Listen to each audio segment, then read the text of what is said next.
All right. Hello, everyone.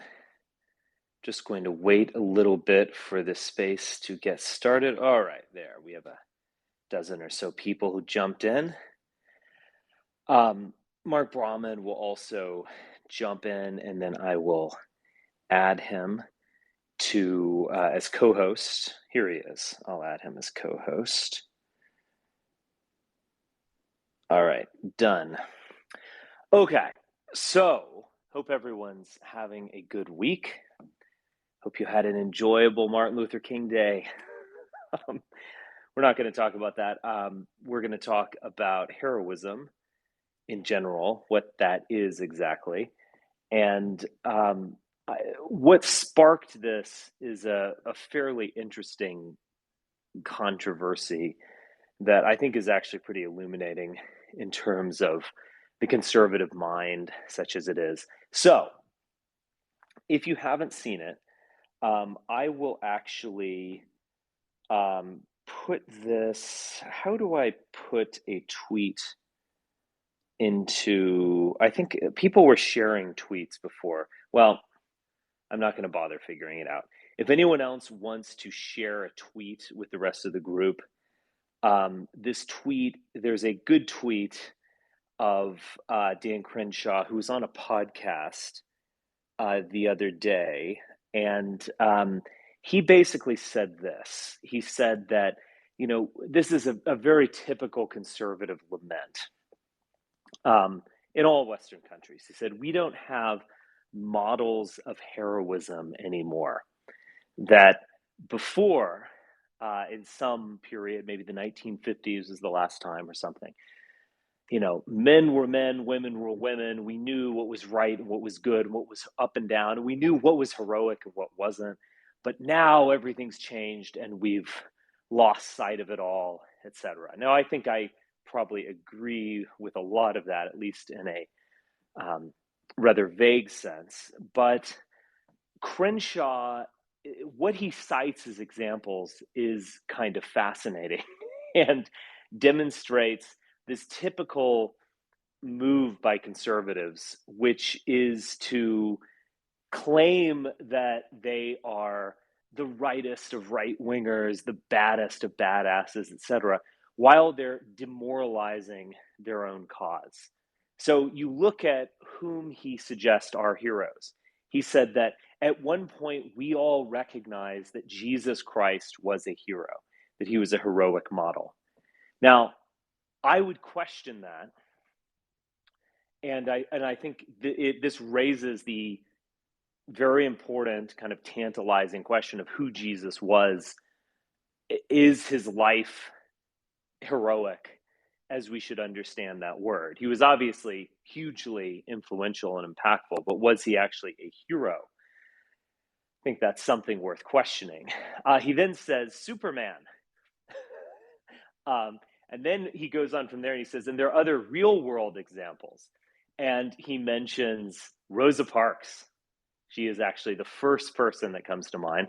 Obviously, what Rosa Parks did was brave on some level, but you can just see right there where conservatives are always undermining their own cause. So Rosa Parks, undeniably brave, regardless of what she stood for, undeniably brave, but she was attempting to undermine and change the conservative culture that the grandparents of Crenshaw's voters loved and enjoyed. She was basically setting in motion exactly the kind of liberalism that Crenshaw is now lamenting. But he doesn't recognize that. Or maybe, I don't know if he does or not, but at the very least, he endorses the type of attitude that is basically leads to everything that he now finds problematic. So I don't think that Rosa Parks would endorse, transsexual ideology or anything like that. Um, I seriously doubt it, in fact.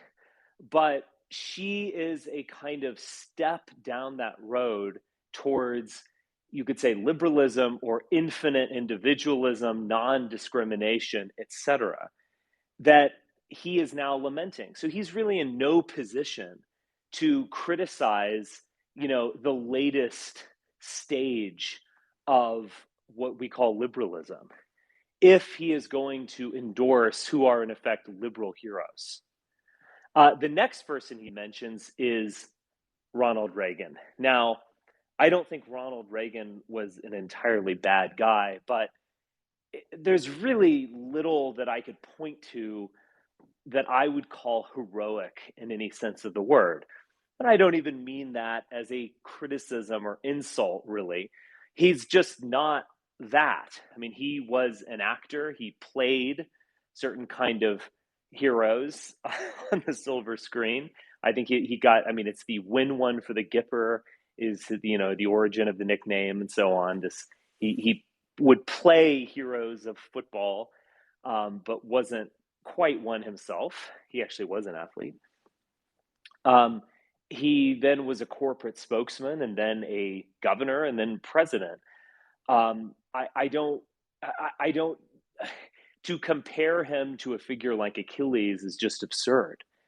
Although, again, I'm not even saying that to really bash Ronald Reagan.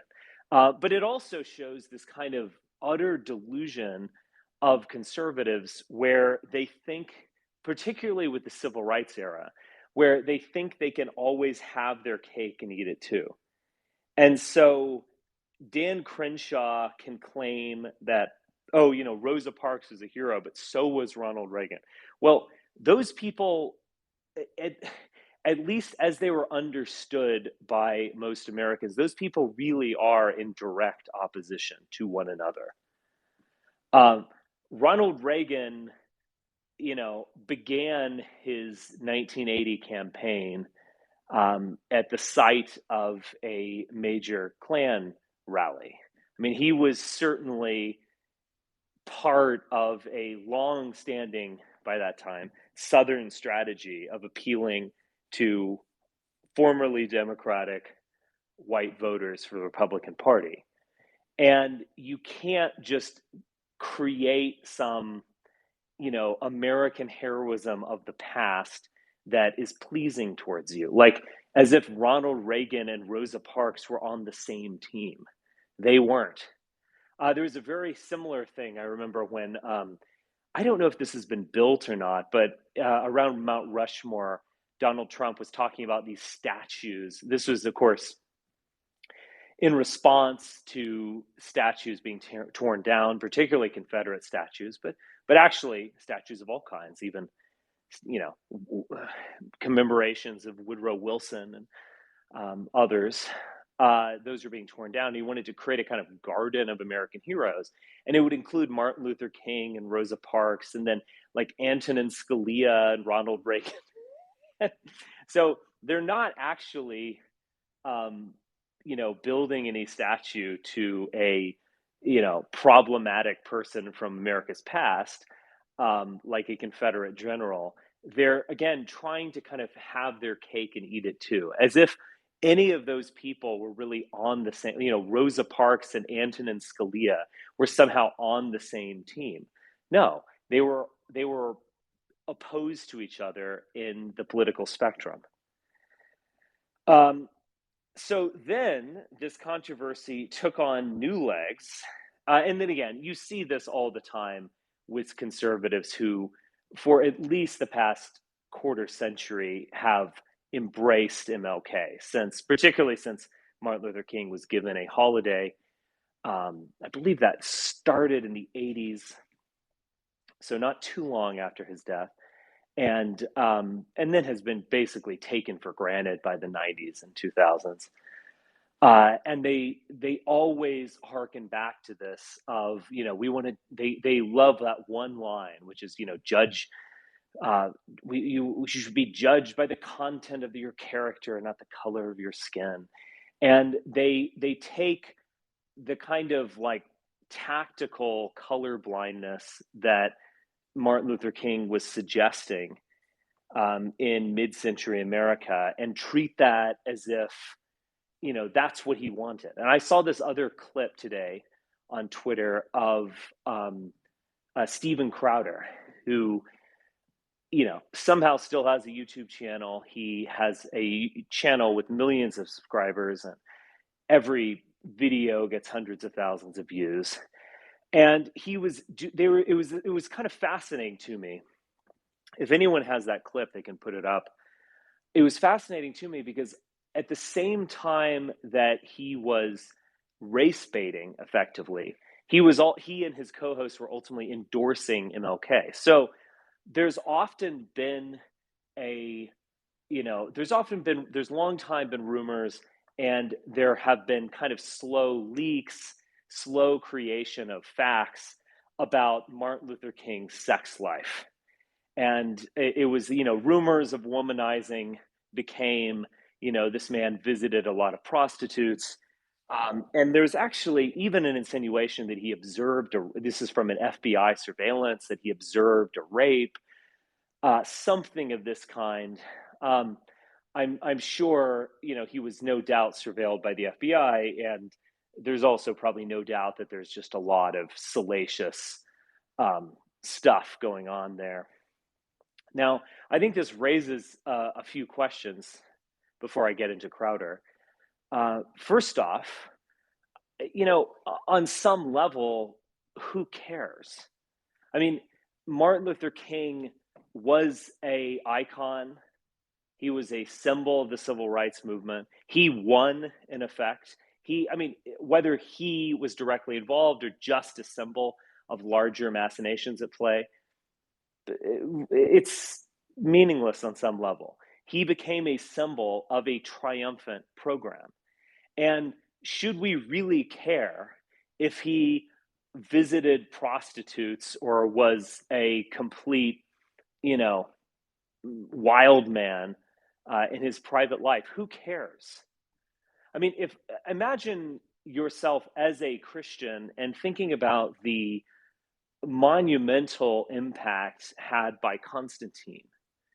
Now, we don't know fully, we don't have all the facts about Constantine. He wasn't being surveilled by the FBI. We don't have that kind of record. But there is reason to believe that he murdered family members. There's reason to believe, correct me if I'm wrong, but he might very well have boiled boiling his wife and boiled her to death in her own bath or some horrifying thing like that. Correct me. There's a lot of, the facts are scant, but there is reason to believe that he was an absolute monster. There's also reason to believe that he wasn't really a Christian in the way that we can understand that. He actually never really deconverted from Arianism. But these are all minor controversies. But on some level, who gives a shit? This man had undeniable impact on the transformation of the West into Christianity. And God works in mysterious ways. And why should we be digging in to his private life and travails when we could just say, yes, he's bigger than us, he's flawed, but in some ways we can't understand how important he was, and just leave it at that? Why in a way would we care about MLK's life? Because you can totally cancel MLK, you can destroy his private character, and nothing is really going to change. Nothing would change with regard to policy. The Civil Rights Act, as the kind of foundation of so much of policy making since 1964, nothing's going to actually change. So who cares? And I think that's a reasonable thing to say. But going back to Crowder, so Crowder was there, and he was doing what is effectively race baiting. He was kind of putting on a reverend-like Black accent, like, oh, I might not get there to the mountaintop. But then he was basically doing, kind of almost vaudevillian or minstrel show like characterization, so who'd be like, well, what happens in Vegas must stay in Vegas. He was doing all this stuff that's very, it's offensive, it's edgy, it's juvenile, sure. But at the same time, he and his co-host were endorsing the idea that MLK won and that MLK is in fact great. So one of his co-hosts said, if Martin Luther King came here today, he would say, well, this is it. There's nothing more to do. After all, we don't judge people by the color of their skin anymore. In fact, what he would have said is that we won in the 1990s, but now we've taken a step back because we've embraced identity politics. He would have hated this. So basically, conservatives turn Martin Luther King into some colorblind Republican or libertarian. Now, the fact is, Martin Luther King was fairly explicit about his desires. He wanted a social democratic society. He certainly was working with communists who are, and I don't use that word just simply as a slur. He was working with Soviet-aligned figures who were writing his speeches, surrounded by them in many ways.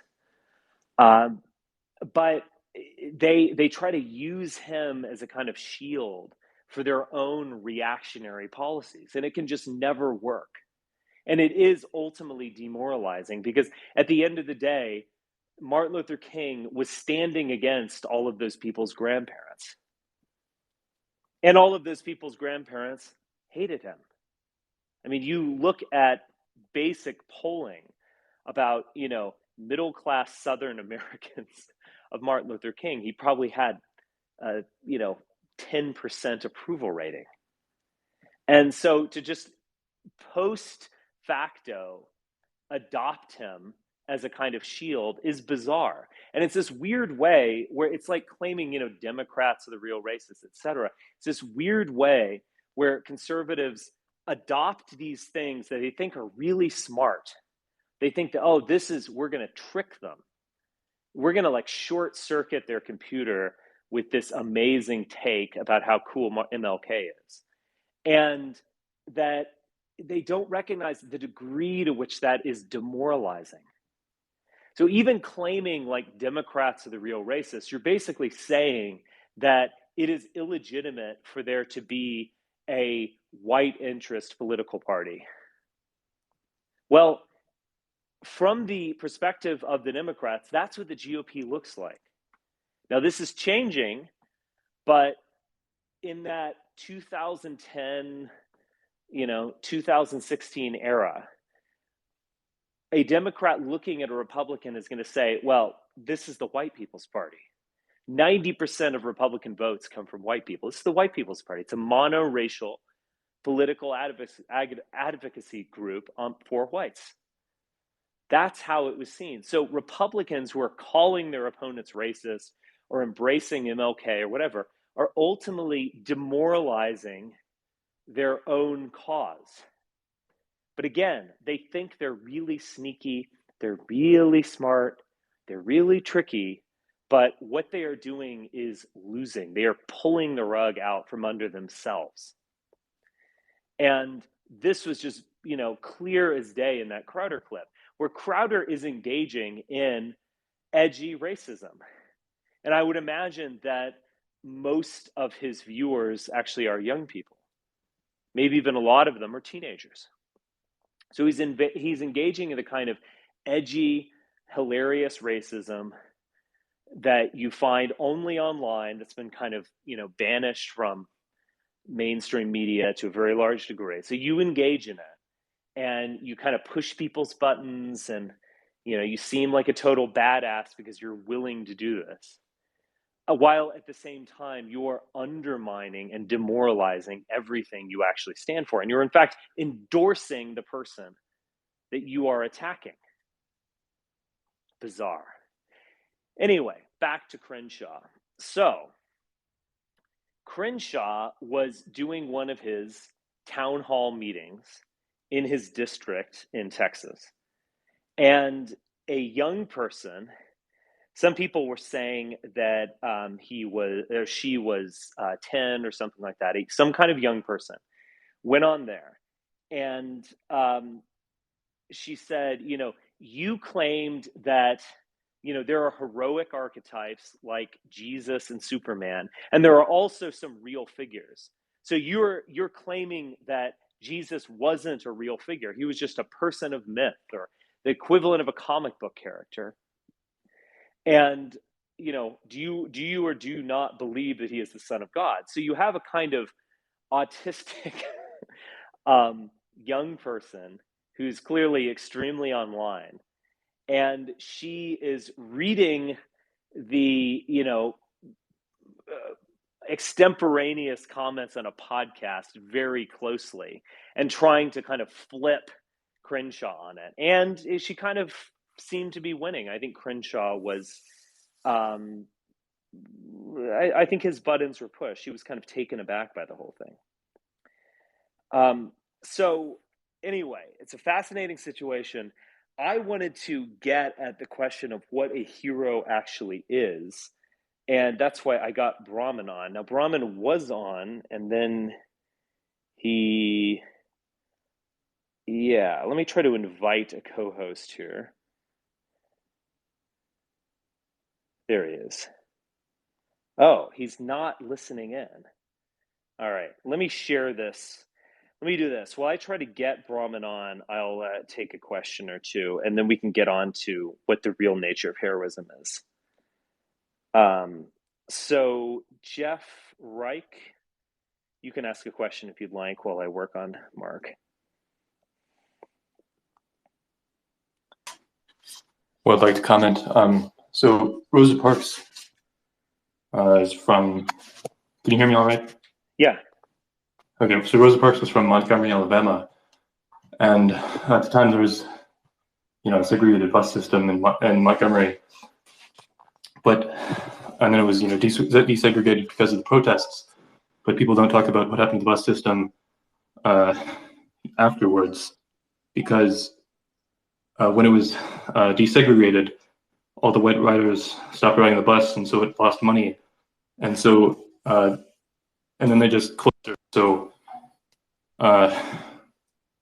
if you're a poor person without a car, and especially a poor Black person, you're actually worse off now than you were during segregation, because there's no bus system. And you can see that with other things like, public pools that were, closed down after desegregation, and many other public services.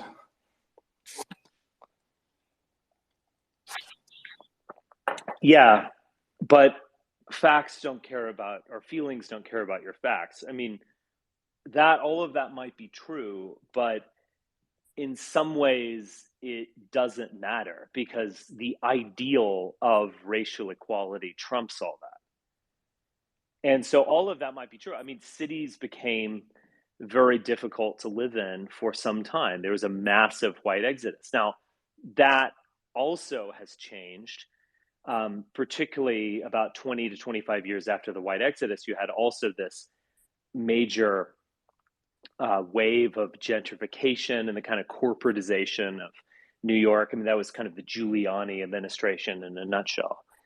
And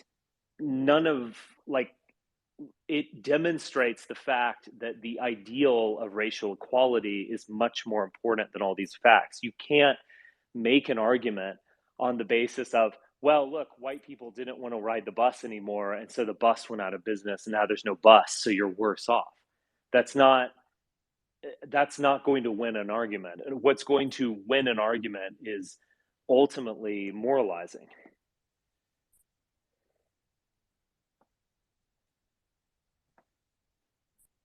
Okay. Mark claims that he's actually on here listening, but I don't know what's going on. I have invited him to co-host. I'll just tell him to get off and then get back on. But Salt, do you want to jump in? Yeah, I guess just on Crenshaw. Pivoting from the Nick Fuentes Groyper tour, where they tried to pin him down on inconsistencies. If anything, doesn't show it. Like, the truth of the matter is the inconsistencies don't quite translate to anything, and the GOP actually benefits from becoming stupider and stupider as they embrace their new electoral base and drop like traditional conservatism and stupid free market ideology. So yeah. Well, it's I think there's a kind of double layer of meaningless to all this. I mean, I remember. I mean, I don't want to jump on anyone particular here, but I'm just using it as an example. But I saw this while I was scanning Twitter. I saw this debate between someone named Mr. Girl and then Vincent James of Red Elephants fame on should America be a white country? And it just strikes me as like, maybe you guys should have had this live stream in 1982, like when it could have actually made a difference. At this point, like, again, as I've said a million times, if you cut off all immigration tomorrow morning, nothing will change demographically. And there's also no real reason to believe that the GOP has some amazing immigration plan up its sleeve and is just ready to implement. They had a major opportunity to do that in 2017 and even 2018, and they failed. So what are we really talking about here? You want to catch them on some like little ideological inconsistency. I mean, you're missing, just the tidal wave that is occurring. So what really is the point? And further, also, we're moving away from the type of hyper or literal sola scriptura Protestantism where what matters is being able to deduce the correct, theological reading. And we're switching over to a more Hispanic, where the trappings of the thing are what matters, and not the legalism of the internal structure. Like in Protestantism, as we become a less Protestant white party, it's just really like meaningless social signaling, and it is not that important. I would say that most educated people probably believe. I think this is right. Most educated people believe that Jesus Christ existed, but he was not the Son of God, and the miracles that are described are, at the very least, exaggerated, beyond proportion. Well, but they might embrace him as a moral. Hold on. But they might embrace Jesus as a kind of moral thinker. So, Dan Crenshaw, in saying something like, well, that the literary, he's like Superman, effectively. He's kind of, I don't know, he's at one with like most educated opinion, and these people in his district trying to hold him on this, like, you need to absolutely believe that he existed, he was real, everything written in the Bible happened. They're also just not they're not in going with the flow of the majority of the population. And I happen to be a master's theologian. I have a master's in theology, and I will tell you that what's happening right now in the world of academia is that they're taking into account archaeological findings and, quite frankly, just rationality, that this Jesus person was a myth created by Hellenized Jews to get ultimately the pagan world to worship a Jewish God. And that's ultimately what Jesus is doing, is had all the Gentiles to abandon their ancestral religion to worship this God Yahweh. And to have this Jesus superhero that's becoming more popular. Hold on. Yeah. Okay, someone wanted to respond to that forcefully. Who was that? Me. Thank you for hosting. Yeah, you can respond, Salt. I just want to know what seminary he went to, because there's a really funny thing where the people who enter theological degrees, especially in Europe, I got to spend 2 years over there, and half my flatmates were theology students. None of them are actual believers, and say what that will about IQ generally, but why would you embrace such a fringe theory which really has no historical backing to it, or technical backing to it? I mean, I know it fits the nationalist worldview, but if you really want to stick to the facts of the region and the archaeology, a Jewish plot to destroy Christian religion is goofy. Brother, I really appreciate your input. Your phone was cutting out a lot, but I would like to say this: that the forefathers of the Abrahamic religion, Abraham, Moses, in mainstream academia, we don't believe that those are historical figures, and that used to be a fringe thing. Now it's no longer fringe. Richard, I would like to ask you, why do you think that following a Jewish superhero is good for the white race? I don't think it is. I don't know who you think I am. Sorry, I didn't know your stance on that. So I was asking your stance on that. So then why is that Crenshaw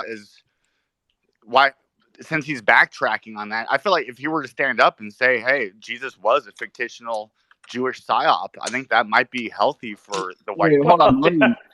I mean, you can ask Spencer things like, why is he so smart to flatter him? Because we obviously already know his position when it comes to Jesus. But I'm sorry. I'm new to this, so I apologize. Let me ask you, why was Jesus born in a manger? Why was somebody who declares himself the King of Kings born in a disgusting, lowly pigsty? It literally not. It's a good story. It's a good story. No. That it's the same reason he was born Jewish and not Roman. It's because you want to be the least of these. You're missing the entire New Testament if you don't understand the point. I was a Catholic priest for a while. I don't think I'm missing much. Well, if you're a Catholic priest, you probably haven't read the Testament at all. That's a good point. All right. I don't know where Mark is. This is actually kind of frustrating because we were just talking before this. Mark, where are you at, Mark? But I actually do want to talk about the nature of heroism. But, I mean, I could talk a little bit about minimalism since this has been broached. I would say that my position not too long ago would have been that the Gospels were based in fact in some way, that there was an itinerant preacher from Nazareth named Jesus who was real in some way, and that obviously things were exaggerated. If you look at some of these Gospels that didn't make the cut at the Council of Nicaea, they actually do have a very strong comic book quality to them. There will be, tales of young Jesus, and he's, like mending. He's a carpenter, and he's like mending boards with his mind, and very, very, very similar to what you would expect from a comic book from the 20th century. It's kind of remarkable and interesting. It might actually tell us something. Well, the Fusio. I mean, there's which book specifically, because we got to make the distinction between Apocrypha and the Fusiographa, because there's a lot of weird Semitic tribal tales that people wrote 600 years later that are included in the Council of Nicaea that clearly have no function. Oh, and the Gospels aren't weird at all? The historiography of what ended up being the Bible is totally irrational. There's nothing fanciful about talking snakes and people walking on water and raising from the dead. That's totally logical. You literally sound like the amazing atheist. We're dealing with specific historiographies of sources like, oh, why isn't the Book of Enoch in the Bible, huh? Look, this is a magical book where there's 12-foot men and all sorts of crazy stuff, because it was found in the fucking desert. It was written by a weird cult about 800 years later. And everything. Okay. Whoa, why isn't the book of Well, hold on. We're losing the train of thought here. Let me finish what I was saying. So I probably did believe that these things were based in some kind of fact, that there was, say, a exodus of Jews from Egypt, that these figures are largely legendary, but were kind of based on some kind of chronology. I actually don't believe any of that anymore, and there's one of these Jesus mythicists, kind of big kahunas named it's Dr. Price. And he actually used a very good metaphor, which is quite apt in this circumstance. He said that so many people, the historicists of Jesus, like Bart Ehrman being the most famous, they try to basically say, well, Superman didn't exist, but Clark Kent did. So let's wipe away all of the talk of, multiplying loaves of bread and water into wine, and the heavens opening up and all this kind of stuff. And let's just get to the root facts. Well, the reality is that Clark Kent doesn't exist without Superman. Like Clark Kent is just as fabulous as Superman. Preach. And to think that we could kind of dismiss Superman and then we would get the real Jesus as a Clark Kent figure is to really miss the whole point.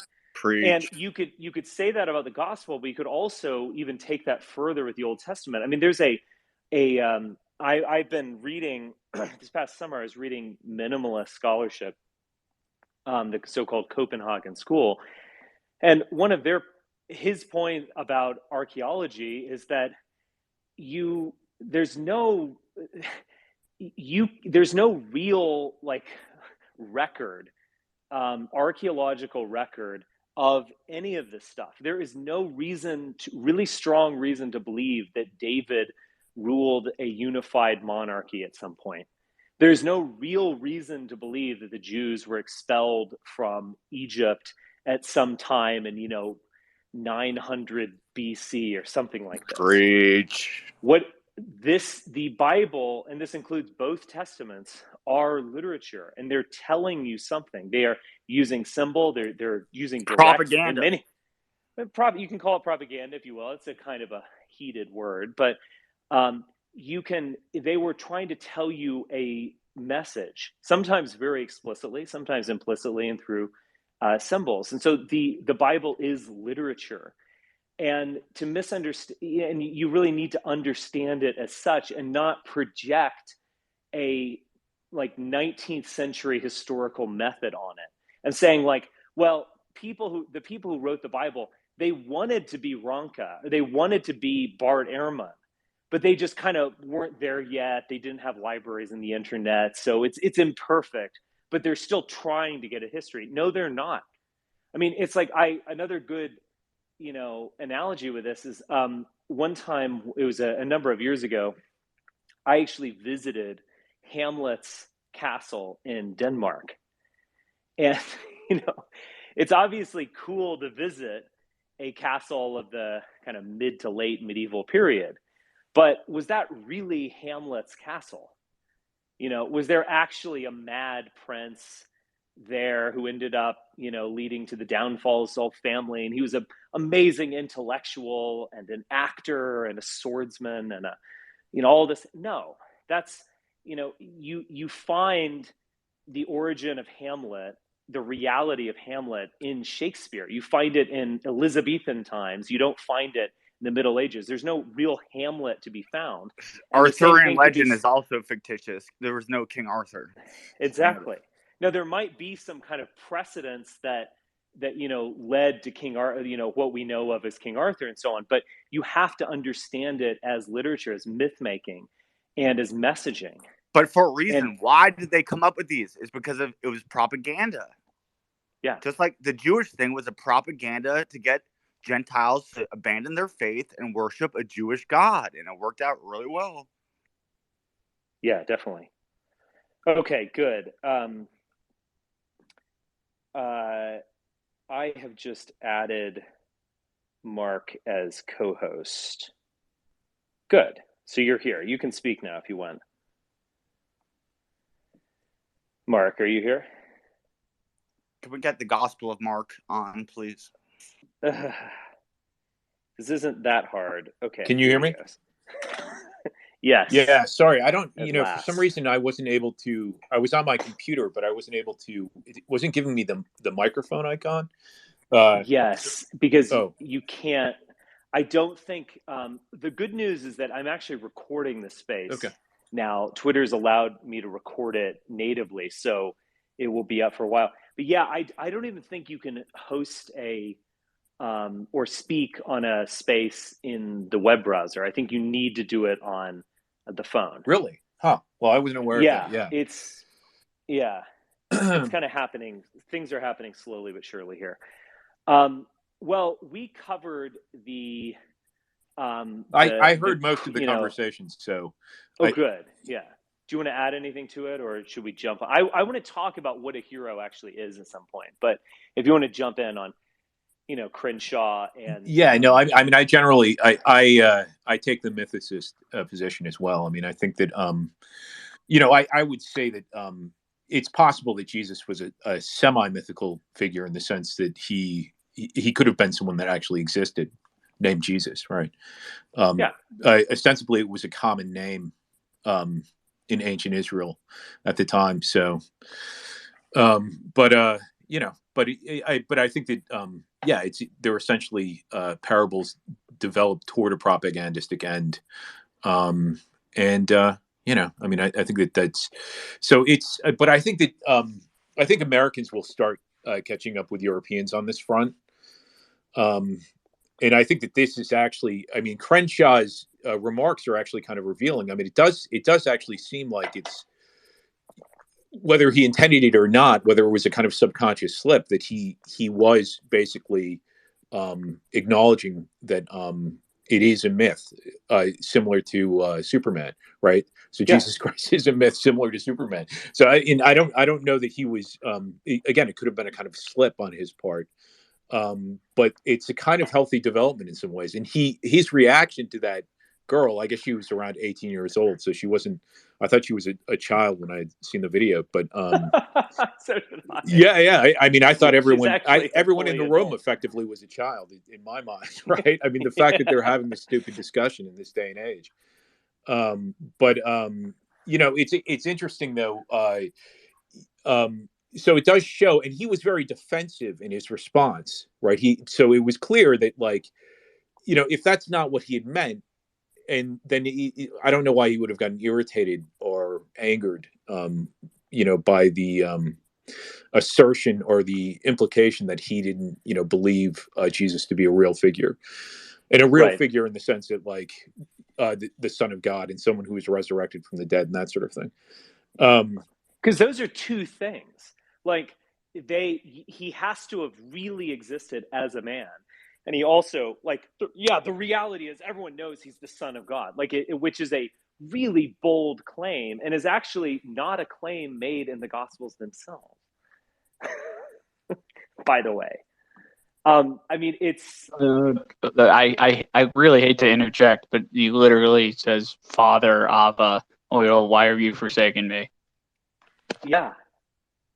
I mean, the creation, like throughout, he literally does claim to be the Son of God all throughout the New Testament. That's not up for debate. That's literally what they end up killing him for. They killed him for declaring, he was killed for declaring that he's the King of the Jews. It actually is a bit more ambiguous than you imagine. And when you reread the Gospels with new eyes, you'll see that. I mean, Bart Ehrman's very good on this. Again, I'm sure Bart Ehrman does not seek out my endorsement, but the book How Jesus Became God is very interesting on this front. It is actually more ambiguous than you would imagine. And things like the Trinitarian concept of the Holy Spirit, I mean, these were later developments as Christianity developed. They are, I mean, Luther, who is, of course, the, founder of back to basics, sola scriptura, he never questioned. He did question Catholic dogma like purgatory and other things. He never questioned things like the Trinity, which really is not in the Bible. I mean, I don't know what to say. That is an outgrowth of the early church. Can you imagine a nefarious purpose by the Jewish party to come up with the Christian religion to subdue the Gentiles, to get them to worship a Jewish God and forsake their ancestral wisdom? Yes. Of course. Yeah, we obviously can. But I do think that Christianity was also largely aimed at Jews and was probably successful at bringing Jews into the faith. I think it was aimed. So true. I think the net was cast broader than. I think you're right. It was aimed at Jews in the sense that they had two audiences. Yeah. But so I think they were kind of targeted in different ways. Like, so a Jew reading the Gospels is going to read it different than a Gentile, right? And a Jew reading the Gospels is going to read it with in a kind of more intelligent way, with a greater understanding of it, and is going to perceive different messages there as well. Whereas a Gentile is going to perceive a kind of more basic messaging, which is, believe in Jesus or go to hell, effectively, right? Or that's going to be one of the main takeaways, right? Effectively. So I think that there are two audiences there, both Gentiles and Jews. I mean, it definitely was intended to spread among Gentiles and to convert Gentiles. But I think that there's also a challenge there of converting Jews, in the sense that you have to convince Jews as well that this is a good program to pursue, or like some number of Jews. You have to convince some number of Jews to basically promote Christianity. I mean, in this way, it's not that dissimilar from Marxism or a modern liberal creed, effectively. Yeah. Not every Jew is going to become a Marxist, right? But Jews will perceive reading Marx that there is actually some value in becoming a Marxist as a Jew, or it is advantageous in some ways as a Jew to become a Marxist. So it's kind of similar in that regard, Christianity. Mm-hmm. Let's do this. I'm going to talk about heroism, but Brendan, you've had your hand up for a while. Why don't you jump in real quick? Yeah, I've noticed that most fictional stories have a something called the monomyth, which was a term coined by Joseph Campbell in 1949. I guess he was inspired by some guy named Carl Jung, but the monomyth is about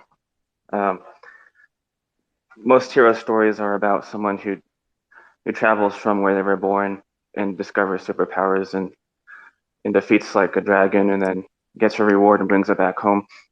And I was just thinking, most of these hero stories that are being written today are about saving something or saving someone.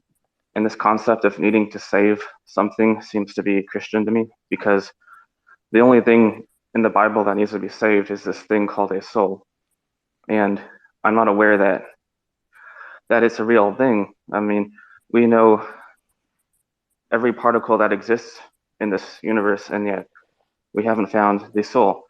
And yet this thing needs to be saved, and we need to give our money to the church for it to be saved. And I just think most stories write heroes in a way where they always have to be in the position of saving somebody.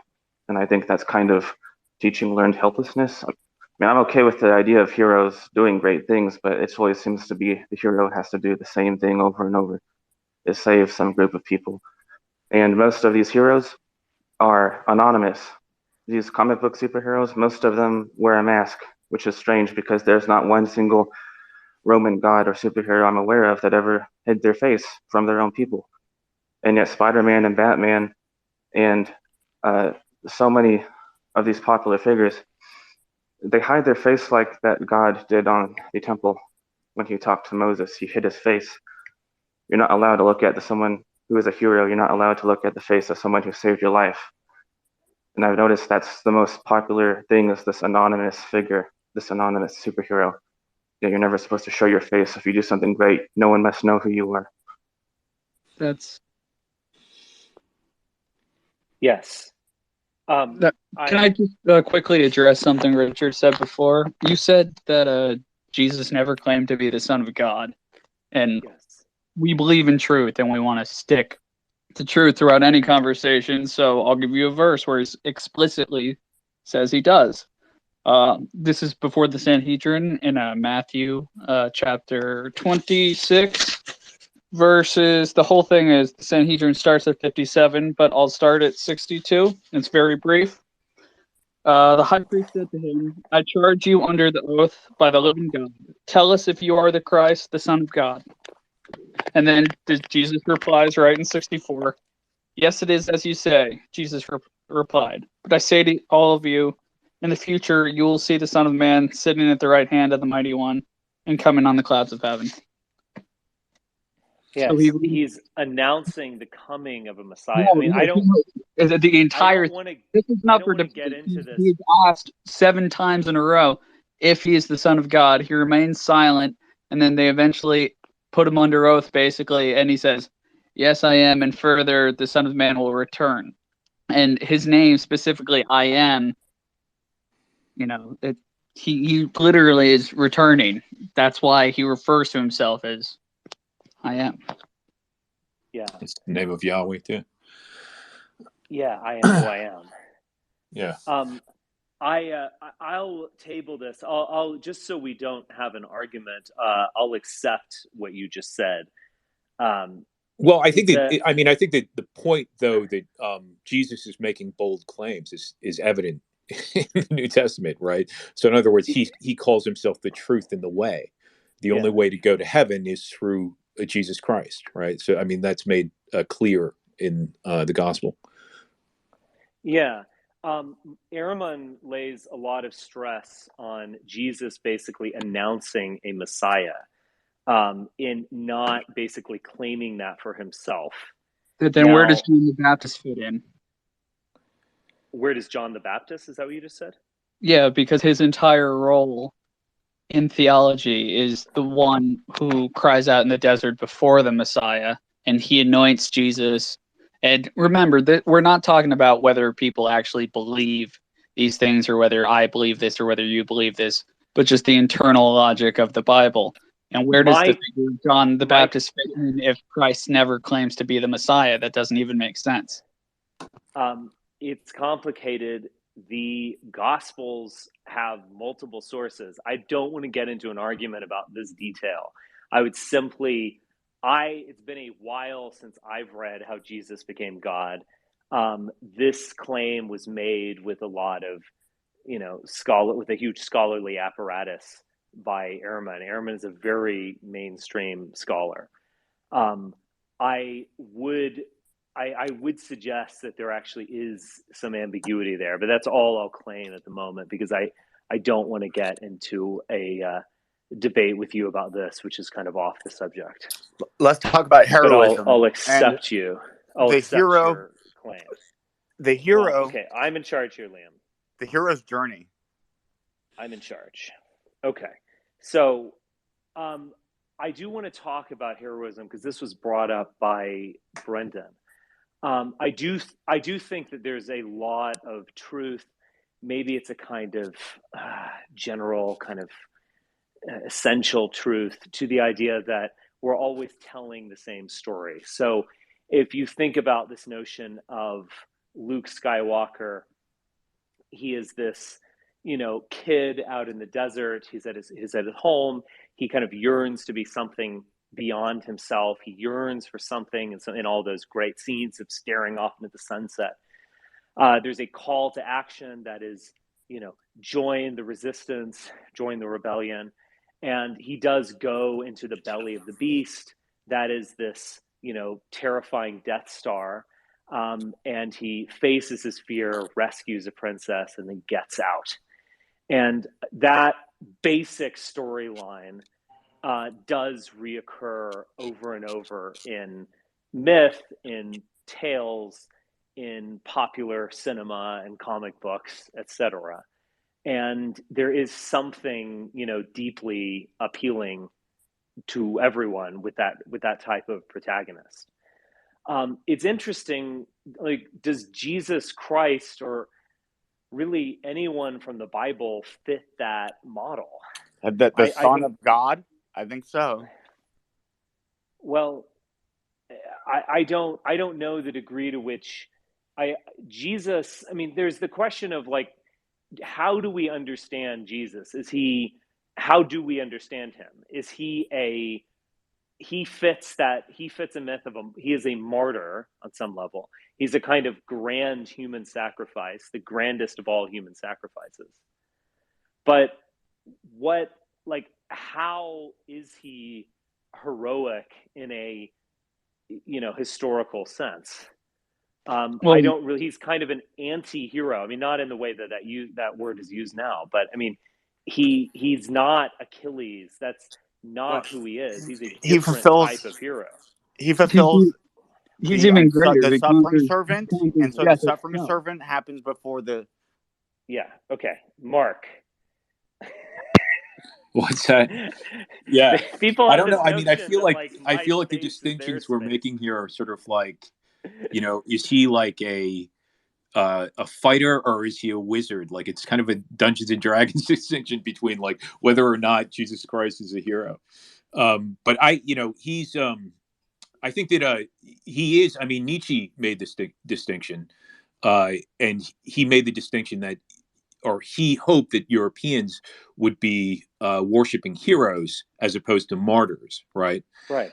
And martyrs, and I think that part of the way he's describing it is this desire to suffer, right? The sufferer as in, and just by virtue of suffering, being good by virtue of suffering, right? That is a kind of archetype that he sort of despised. So that, like, in one of the, I mean, it is a kind of interesting emotion that Jesus elicits in the gospel, in the sense that you feel pity for Christ, because he's tortured. Ooh. Oh, do you Are you drop still your there? phone? All right. Yeah. Yeah. No. Okay. I didn't know if I dropped out of the call. He's tortured and then he's crucified. I mean, so there's kind of, it's a kind of complex sort of alchemy of emotions that you're experiencing for the protagonist of this tale. And the other feeling, of course, that you're having is that Jesus, Jesus is shown as kind of weak and vulnerable in a lot of ways. He goes willingly to his own death. That's not where the story ends, though. What? That's not. Yeah, no, I understand. Can I? All right. Yeah, and we need to he resurrects speakers here. Yeah. So he's resurrected. So I think that's where you were going. So he's redeemed. He comes back, and that is, you could argue, is his more heroic form as he comes back. So the resurrected Christ. It's not just a sacrificial lamb. It's the fact that he goes and, according to the theology, he conquers death, leading to the ability for a flawed thing to make harmony with a completely perfect thing, bridging that gap. And wouldn't that be the ultimate heroism? What if that was true? It's the ultimate, like you could defeat a demon, you could slay a villain, but if you conquer death itself, if you were just writing a story, that would be the grandest thing you could do. Yeah, I mean, it's sort of like the distinction is also, and I think probably maybe one of the things that Nietzsche was getting at is heroes. There's more of a kind of presentation of virility, frankly. I mean, you think of warriors, right? You think of people fighting to the death to save their tribe. But the idea of someone going to the death willingly, ostensibly to conquer death, I mean, it's a kind of, it fits a different archetype. He is a kind of like magician or wizard, as it were, right? So failure is the essence of Christ. I mean, I agree that it is about the conquering of death, in the sense that if you put your faith in Jesus after this, that you can, we can all achieve eternal life. There is also a very strong sense of Jesus as sacrifice, that is the ultimate human sacrifice given to the Father. Now, that's that's there too. I think both have resonances. But Jesus is a virgin. He is a martyr. He is a failure. I mean, these are and he does not inaugurate any kind of kingdom on earth afterwards. I mean, you have to follow him in death to achieve that. It is a dramatically different type of hero. And I mean, you can kind of make the claim, oh, this is the ultimate version of heroism. But I don't know if, heroism really needed to be improved on. It is a very particular new type of man that is being introduced at this pivotal point in time. And it I guess adds that another would be... layer to Nietzsche's claim of God is dead. I mean, God is dead. I mean, that basic failure is the kind of essence of being a Christian. He is not going to be the king of the Jews. He's not going to achieve anything in the world. It is all in the afterlife where you will achieve this ultimate victory. But again, that's just frankly, if you don't believe in the Bible, that's set aside. But if we're just talking about the story of Jesus as it's presented in the Bible, regardless of whether we believe it or not, the story then says that, yes, this is the first half. This is the lull where the audience goes to the bathroom. And then he comes back, a conquering warrior who banishes Satan, who, Satan's literally not banished. Yeah, he's heroic. The whole story, you can't just go halfway through the book and then say, okay, we're debating his character based on this half. Do Christians believe that Satan has been banished from this world? Do Christians believe that Satan has been banished from this world? No, Christians believe that Jesus is heroic because they believe that not only was he the sacrificial lamb, but that he's also coming back as a victorious warrior king who's going to slay evil and throw Satan himself into the lake of fire. And we're still waiting on that. Full totality of Jesus. They don't pick out, because they believe in it and because they're not just observing history. They're not cutting off where the story of a historical Jesus would end with the death on the cross. That's accounted for across 144 authors within 70 years. They're pointing toward his entirety as a literary figure, and that's why they think he's heroic, because he's actually going to come back and do these things. Okay, well, we're still waiting on that. Yeah, I mean, maybe one way to well, again, that then it becomes about personal belief. Little snide remarks Richard,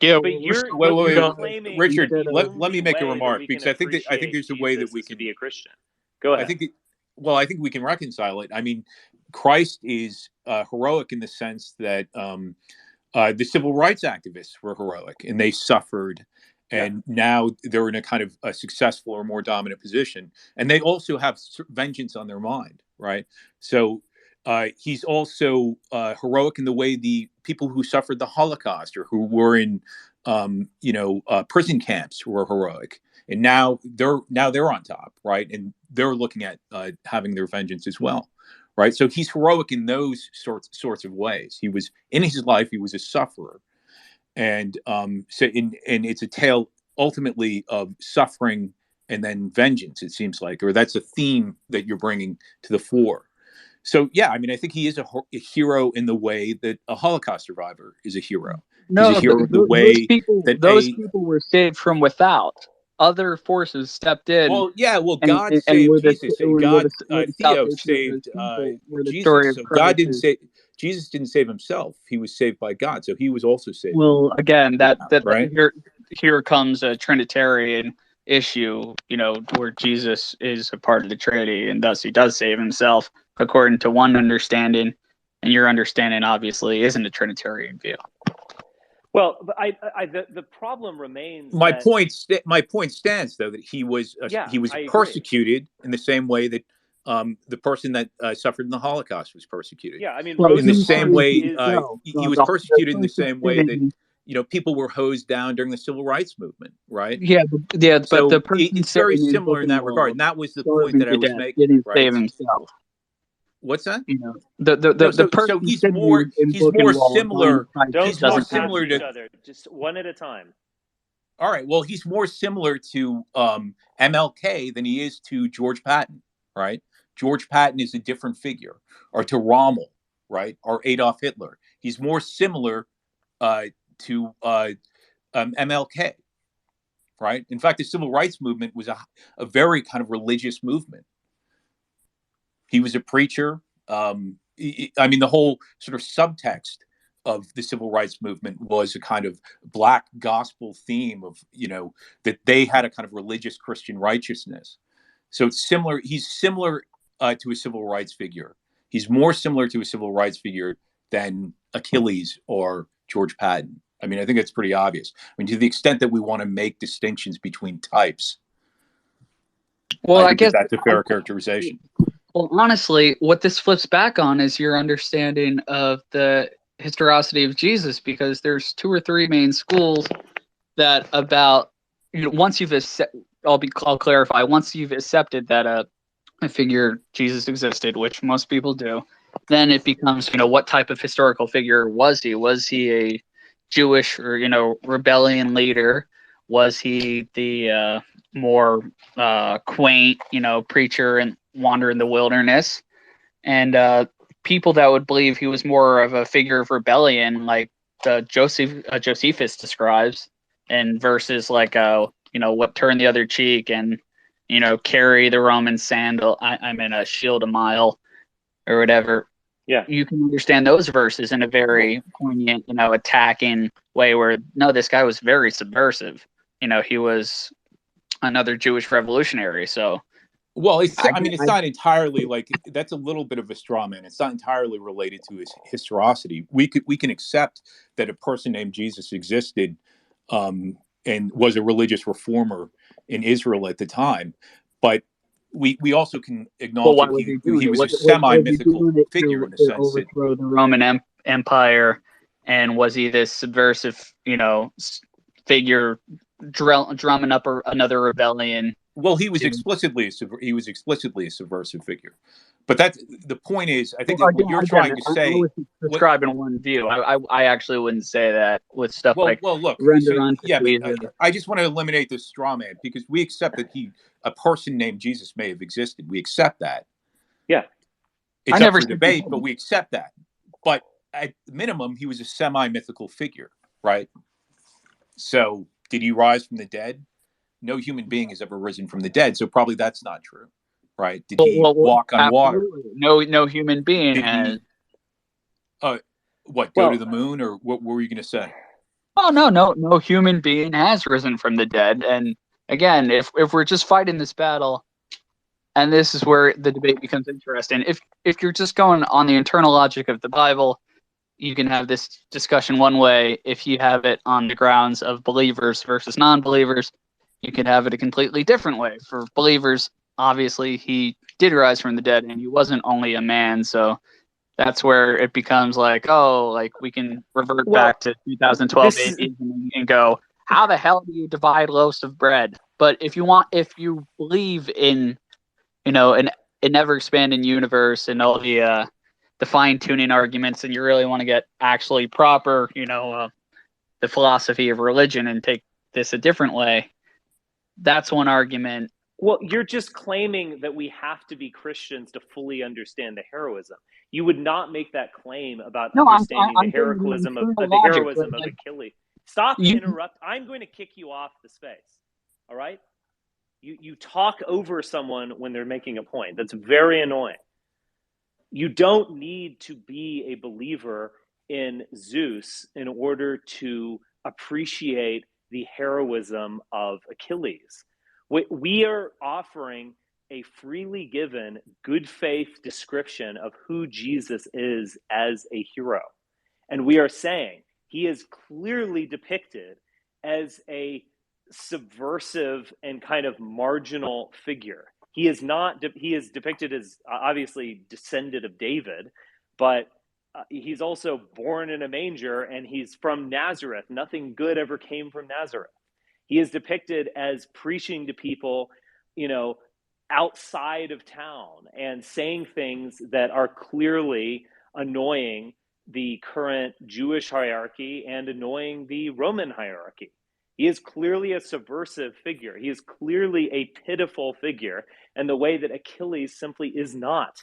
You don't have to believe in Greco-Roman religion in order to appreciate that about Achilles. He is depicted as a particular type of man, someone who is actually extremely fickle and selfless and kind of amoral, but also kind of terrifying and larger than life and powerful.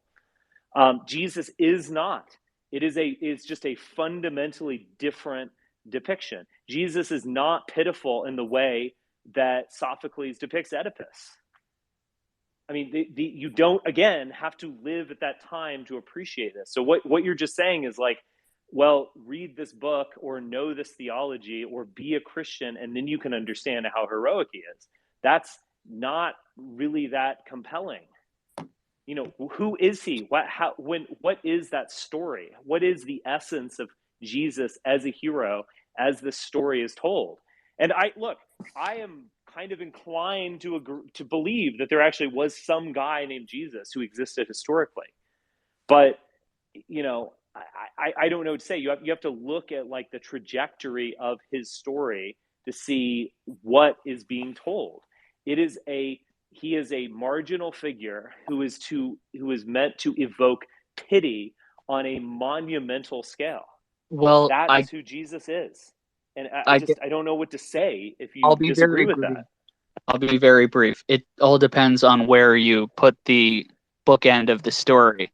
If you take all 66 books of the Bible, then you get a story of this marginal figure born to the lowest tribe, to the lowest part of the lowest tribe in a barn, whose teachings end up changing the world.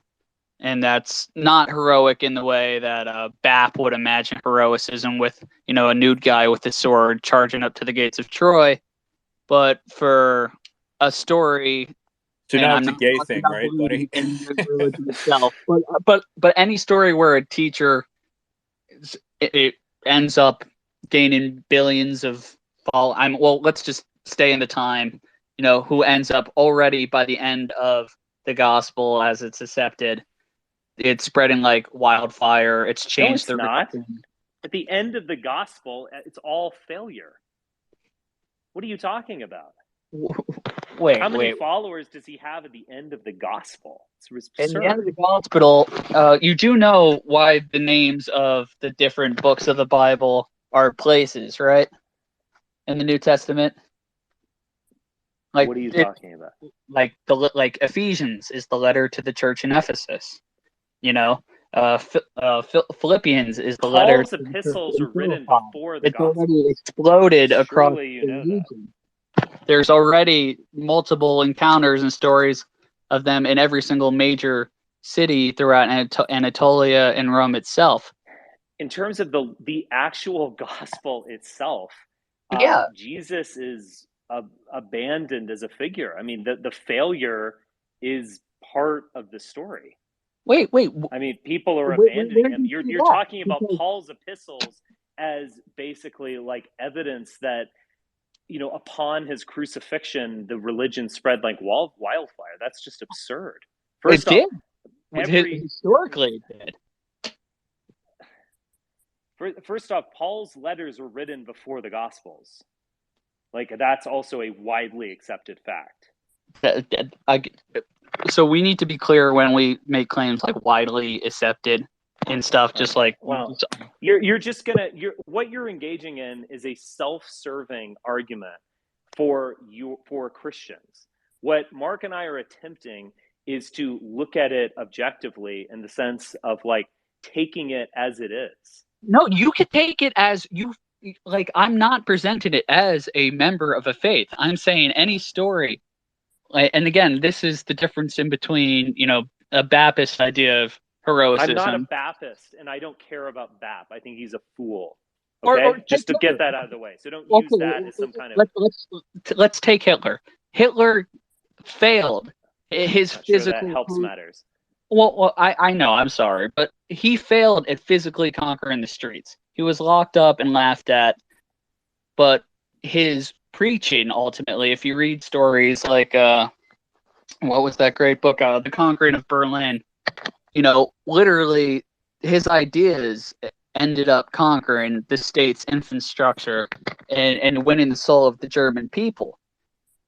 If you cut off the story of Hitler in 1933, he's an interesting figure he's basically a preacher that wins the state. And if you cut off the book before you get into the difference between Jesus and his disciples and saying that, oh, this is Markian or this is whatever, if you just take the Bible for a story and nothing more and don't try to read any holiness into it, the end of the story is he has an exploding religion throughout the region, and they're in every major city growing like wildfire.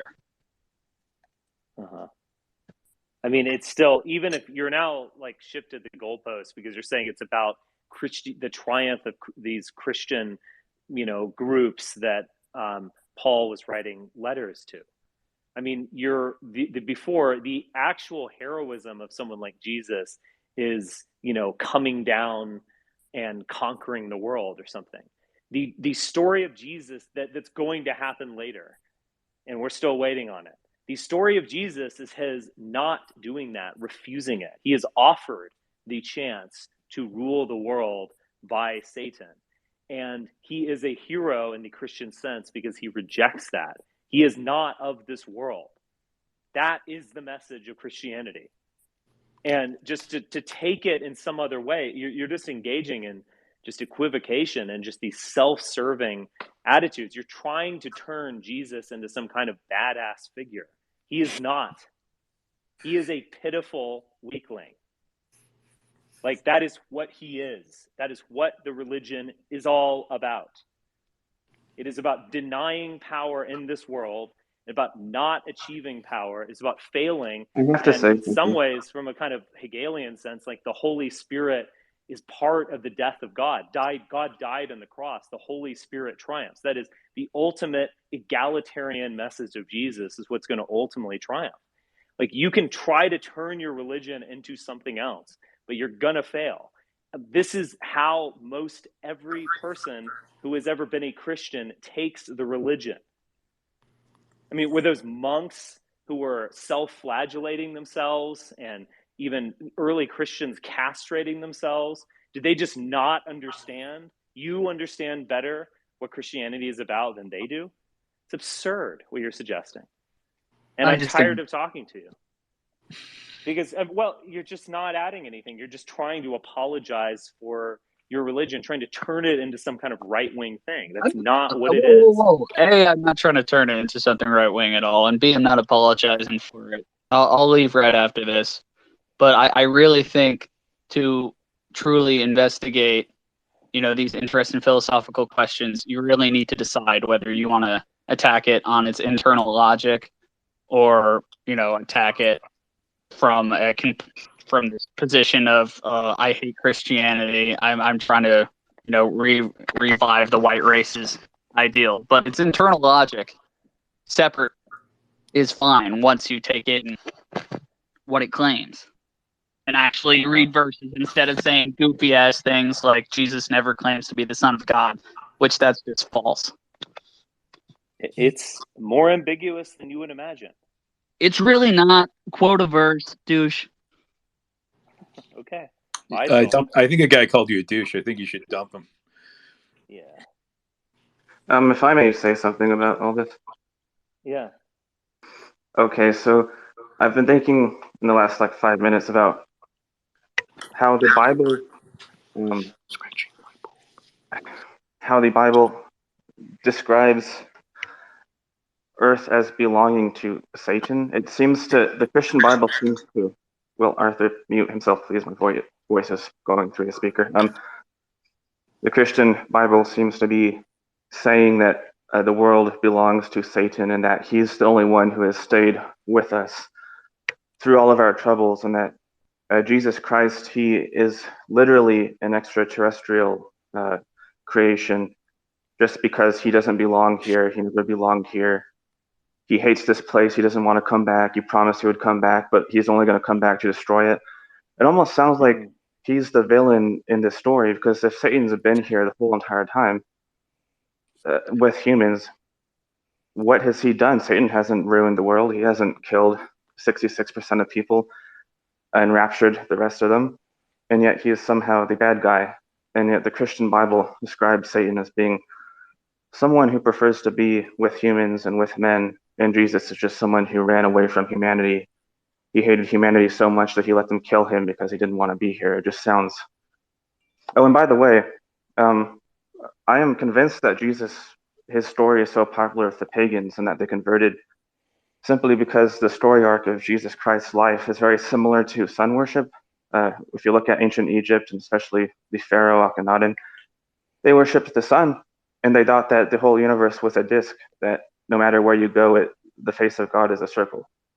And when you look at how the sun rises and falls and it crosses the horizon, it's like, okay, they just took the sun and then gave it the characteristics of a Jewish man, but then turned him into a loser and said that, no, you can't worship the sun, you have to worship this guy instead, and that the sun is in fact a man who doesn't reappear at the break of dawn every single day to grow your food and make your clouds rain, but instead someone that you have to wait for thousands of years just to save your non-existent soul. It's kind of like they just switched out or plagiarized sun worship and made a very pathetic figure out of it.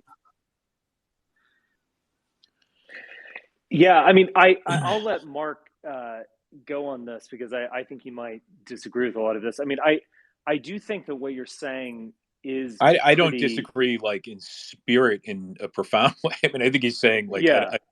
Some of the things I kind of agree with, or yeah, at least the spirit of what he's saying. Yeah, I think that there was certainly an attempt to turn Jesus into a kind of solar deity, or even like a Apollo-like figure. You can see this, across the board. It is interesting that the birth of Christ does come at that, end of the winter solstice, and what was considered the shortest day of the year, December 25th. And then the sun begins to rise, the birth of Christ, as the year goes on. And then again, we have another kind of solstice positioning of Good Friday and Easter. I do think that that's significant. I mean, you can see a lot of this and, a Celtic cross or other things that are kind of evoking a solar deity. I do think that there is a kind of like God that is solar, that, in the process of conversion, Christians were calling upon. But I think Mark would have a different reading of this in terms of the kind of like real quality of Jesus.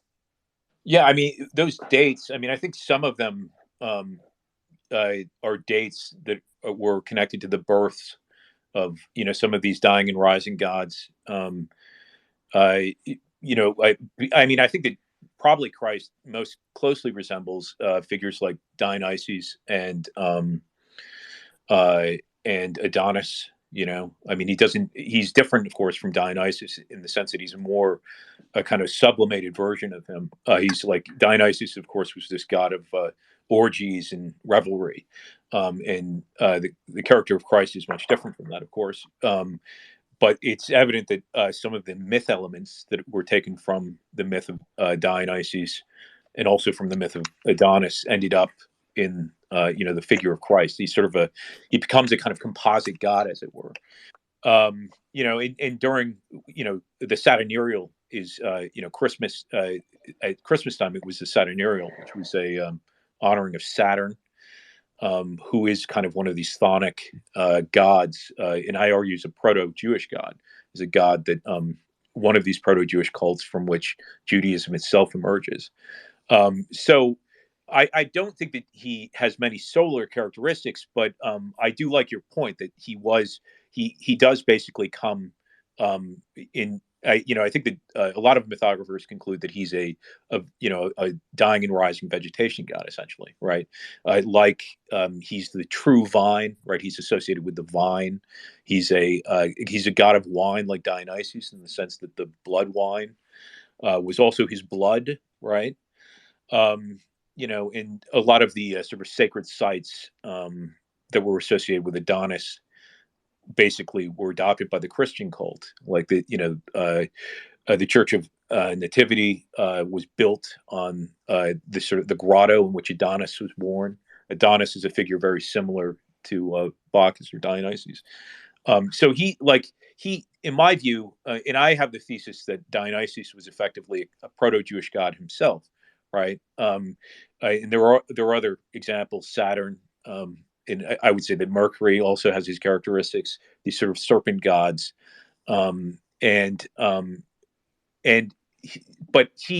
Jesus Christ, and I actually have a lot of respect for Christianity as a religion and as a myth body. I mean, I think it's a kind of incredible and astonishing thing, especially that I think it's a tragedy. What? It's more like a tragedy, actually, a tragedy of the human mind. It is. Well, no, and I understand your point, and I don't disagree with you on a kind of basic. Like, I think it ultimately, Christianity is antagonistic. It's it's antagonistic. Richard and I are our first concern is the white race, but it's also antagonistic to humanity in general. It's antagonistic to the species, ultimately, and so I don't disagree with your general point. You were talking about Satan. I mean, I think there is a kind of Manichaean element to Christianity. It's not as pronounced as it was in Manichaeanism, ostensibly, or the Gnostics also had this division of the spiritual world and the material world. And among some of the Gnostics, the material world became demonized. And that appears to have happened with Christianity as well. Well, I feel like the portrayal of Satan in the Bible is actually the sun, like the solar sun, because it does rule the world. It does spin it. It does own everything, and it has never left. So Lucifer, light, yes. Yes. Well, there is one demon in the Bible that is clearly a reference to Apollo, and he's called Apollyon, right? He has another Hebrew name. I want you to think about the story in this context when the devil took Jesus up to a high place. That must have been a reference to the sun, because he took him up to a high place and said, "Do you want to rule the world like I do?" He said, "No, I don't." Jesus was speaking to the sun at the center of our solar system. He was telling the sun, "No, I don't want this world. I don't want to rule it." And you're the devil. I'm trying to think of the Greek in that past. I think it's Diablos. Diablos is the Greek for the devil there, and I think he's the same figure as Satan. And usually Satan is associated with the serpent in the Garden of Eden. So I think that the character of Satan is, or Satanus in the Greek is. He's basically a serpent from the Garden of Eden. Now, there are other devils and demons that are basically represent Apollo or other sort of forgotten pagan gods. So they have different characters. In Satan per se, I don't think he has a solar character. He's more of a kind of chthonic character. But I think it's interesting because Jesus himself is also associated with the serpent as well, right? So there is this is a term that Richard and I use. There's a kind of Caducean quality, I would argue, between this relationship between Satan and Jesus is ultimately a kind of Caducean relationship, in the sense that I think you could characterize both of them as effectively kind of Jewish characters, right? Well, Caducean seems to mean symbiote, right? Symbiosis, two life forms that live on each other. I think that would apply to the Caduceus is. I think there is a symbiosis, yes, between Satan and the Jesus and the God of the New Testament. I think that is true. You know what I mean? And also the God of the Old Testament. There's a symbiosis between Yahweh and Satan. They're kind of like, if you read the book of Job, they're basically like buddies. You know what I mean? They're basically like buddies. Like the book of Job. Yahweh and the Book of Job, or adversary. Book of Job. Book of Or, Job. yeah. There's no term Mark Brahmin won't mispronounce. But yeah, I mean, in the beginning of the book of Job, the adversary or inquisitor, however it's translated from the Hebrew, is accuser is one. Yeah, the accuser. Yeah. Yeah. He's hanging out in a court of Yahweh, which also, I mean, I've read somewhere that many speculate that the book of Job is actually a really early text. And again, that might not be correct, but it is interesting that you have this, first off, like a personification of Yahweh, but not just that, but Yahweh in a court. I mean, it does seem to suggest a kind of earlier version of paganism, multiple gods, and you have Satan kind of, is a, almost like a jester in the court saying, let's go test the faith of this guy Job, who seems to like you so much. I bet I can ruin his life and he'll denounce you. Let's test it out. Like it's a very strange relationship when you think about how Satan's been depicted, hence, it also illuminates the relationship between, I argue it illuminates the relationship between Satan and Yahweh in the Garden of Eden. Right. So it's, in that case, Adam and Eve are in the role of Job, effectively. You know what I mean? Yeah. So, it's interesting stuff. I mean, I think that you have to kind of give credit. I mean, I can understand the irritation, Brendan, you have. I mean, obviously, Richard and I share it on some level, but I think that you literally have to give the devil his due in this case, in the sense that, it's an amazing development, an amazing mythological development, and people really believe this to be true. They really believe. I mean, some people even believe like the very impossible stories of Genesis to be true as well. Including the creation story of Adam and Eve and Noah's Ark and stuff like that. I mean, people in the modern world believe that to this day. So it's kind of like, I mean, you could say, well, they're very stupid people, but very intelligent people for a very long time had a fealty to Christianity. It dominated Europe in the Western world. It was the religion of our ancestors. I think calling Christians just merely stupid or deluded is actually very unfair. No, I agree. I think that there's two. No, the problem with high intelligence is that it can be diluted also, which is why Christians can be so smart and build these amazing buildings and write endless theses on endless white papers on interpreting their religion, because you can have a high IQ. And I've noticed that most of the worst delusions in the world came from people with very high IQs. So intelligence doesn't seem to be a protection against being deluded or hallucinated. If anything, it might be the opposite. Yeah, well, I would say this. I mean, I think that there obviously are very intelligent Christians. I think that on some level, I was joking with Richard about this a while ago, that, I mean, you basically have kind of two classes or two instincts or proclivity in Christianity. And one is sort of the sheep, who's just like, okay, this is our religion, I'm a Christian or whatever, and doesn't really think too hard about it, but I'm a Christian and has fealty to it. And then you have like a guy that was on the call recently, who's kind of like a shepherd, you know what I mean, who is a proselytizer. And, and that guy, it was evidently an intelligent guy. I don't think that guy was stupid that was on the call earlier. But it's there. He's, I mean, maybe I'm not being objective, but he seems like he's a kind of self-deceived guy, effectively. And he has this delusion, as you're saying. So yeah, I admit that there are intelligent Christians, obviously. If Christians are deluded, we can safely say Jesus is the God of illusion, or the God of insanity. I mean, he's not a sane God.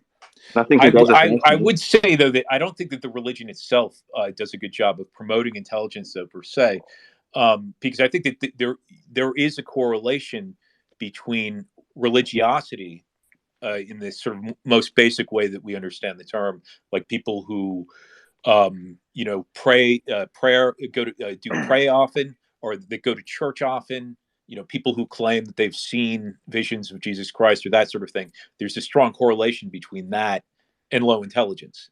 So, so there is a kind of, and that's, so when I say that there are kind of two types of Christian, there's this sort of shepherd type, which in some ways, Nietzsche would describe him as a kind of evil type. Effectively, it's a sort of evil type. You know what I mean? And then there's the herd or the flock, as it were, right? And so I don't think it has a kind of eugenic. I don't think it has a eugenic consequence, at least in the realm of intelligence. I would argue Christianity. Well, this is another topic with eugenics, but I don't think evolution exists in a way that has been described. Obviously, life forms do evolve over time, but if evolution was real, there wouldn't have been 5 mass extinctions. The starfish would have just turned into humans because they wanted to. And so I don't think self-improvement is a symbol of evolution. I think that most life forms want to copy themselves and taste themselves indefinitely, and will stubbornly do so until forces of nature kill them in huge numbers and they get replaced with a superior mutation who happens to be a survivor. Well, look, I think that's kind of proper understanding of evolution. I mean, I think there is a kind of, common understanding of evolution, of things just keep getting better or so on. That's definitely, I mean, what you just described, I think Darwin would agree with. Yeah. And that's something Nietzsche said as well, that often the weak are conquering the strong, right? Well, absolutely. I mean, like what we would think of as like a primitive life form, like moss or something like that. It's just as evolved and just as like complicated and developed and so on as a human being. There's, tree moss doesn't lead to us over millions of years or something. It is the same age as we are. It's just as evolved, just as deeply complicated, and just as able to kind of reproduce itself and maintain itself in its niche. And also one thing about life is that it can spread a lot easier than humans can. I mean, there's likely dinosaur bones on the moon from the asteroid impact. There's possibly microbes that can be ejected into space and survive on a rock until they hit another planet. And with humans burning up the atmosphere with their gas emissions from technology that's 150 years old, it's likely that the sun could almost get its revenge with its new weather patterns. It could kind of get revenge on humans. I feel like maybe climate change is like the sun reasserting dominance, and maybe it wouldn't be such a bad thing if I don't know, climate change caused people to force their behavior to change, because again, with evolution, life forms don't change their behavior or do self-improvement unless something bad happens to them. It's happened repeatedly, billions of years, where they reproduce, but they never get any better, and then something bad happens, and then they have no choice.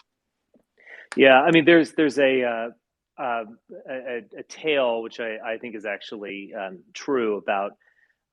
There's a kind of strange, unusual event that will occur someplace, like they're drilling an oil rig in the they're transporting oil through the wilderness, and they'll have these like pipes that are warm or something like that. They'll create like a new niche, a little micro environment, and these reindeer will go huddle around it, and they'll benefit from this new environment. So they'll start reproducing more, and their population will begin exploding. And then they'll basically deplete, the population gets so large that it'll deplete all of the resources around this new thing that's kind of, a new pawn or a new piece on the board.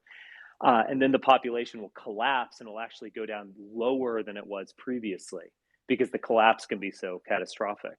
So yeah, I mean, I think these are definitely real things. We don't just naturally kind of move forward to a higher state of being.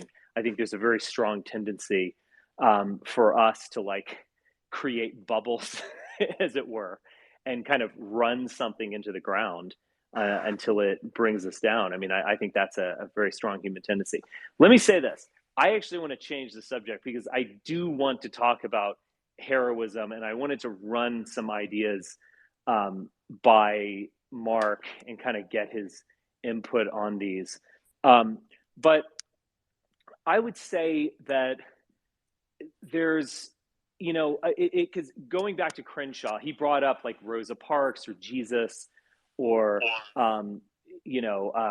Ronald Reagan is not really a hero at all, but he brought up kind of a kind of martyr hero, someone who's, kind of selflessly giving over his or herself for the kind of greater goal of individualism or liberalism or, equality or something like that.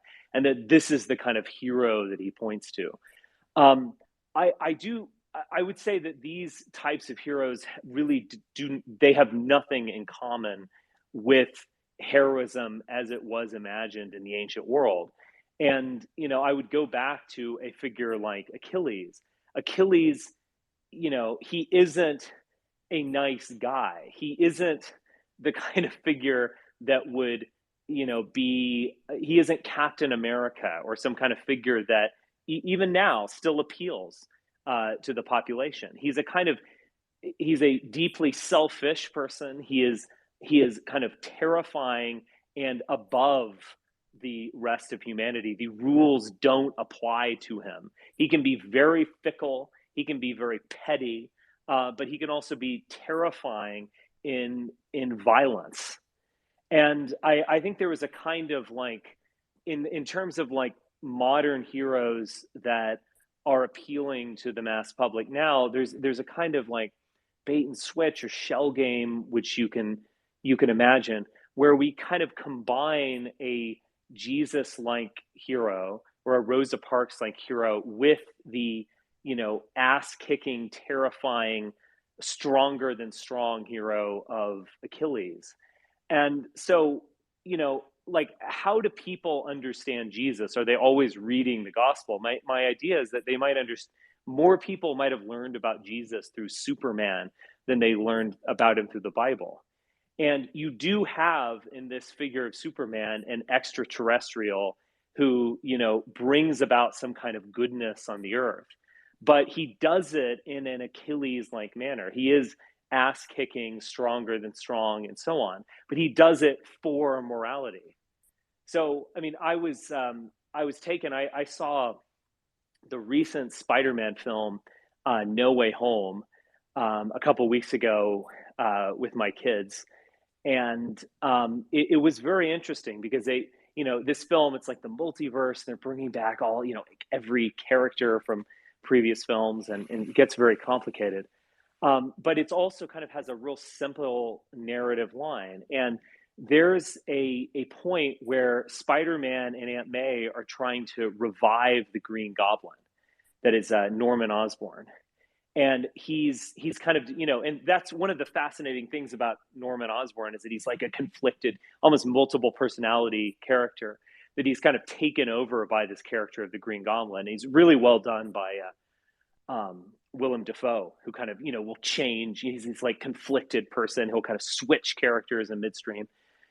Really well done. And the Goblin is about kind of superhuman strength. He is about developing humans to a higher state of strength and power and intelligence and so on. Spider-Man, is also a kind of he's obviously a superhuman figure. He can fly around, never gets hurt, shoot webs, blah, blah, blah. But there was this moment where Aunt May goes to him and she basically says the line. She says, with great power comes great responsibility. You have to fight for this world. You have to fight for the weak. You have to you have to be a kind of egalitarian liberal hero vis-a-vis someone like the Green Goblin. This is what you are all about. And so there is this kind of shell game where you kind of have your cake and eat it too, where with the superhero figures, where you get to experience the, butt-kicking superhuman qualities of these figures. But those qualities are are limited. Those qualities are only used on behalf of the weak, in the sense that Superman will save a cat out of the tree, or the Avengers will basically protect the weak against these strong figures that come into their world and try to shake things up or rule it or so on. And so you kind of have this shell game, and I think that is very appealing. I mean, in this weird way, I think comic books were a kind of improvement on the Bible, because it was as if, you see these like memes. Sorry if I'm rambling here, but my thoughts are a bit half baked on this. You see these memes from like 2016 where this like muscular Jesus will be arm wrestling with the devil, and obviously you can laugh at this and find it ridiculous and like anti-Christian, if anything. But that actually was appealing. Like, that speaks to people, where you give them like the shell of the macho man or the Achilles, but underneath that shell is a lamb.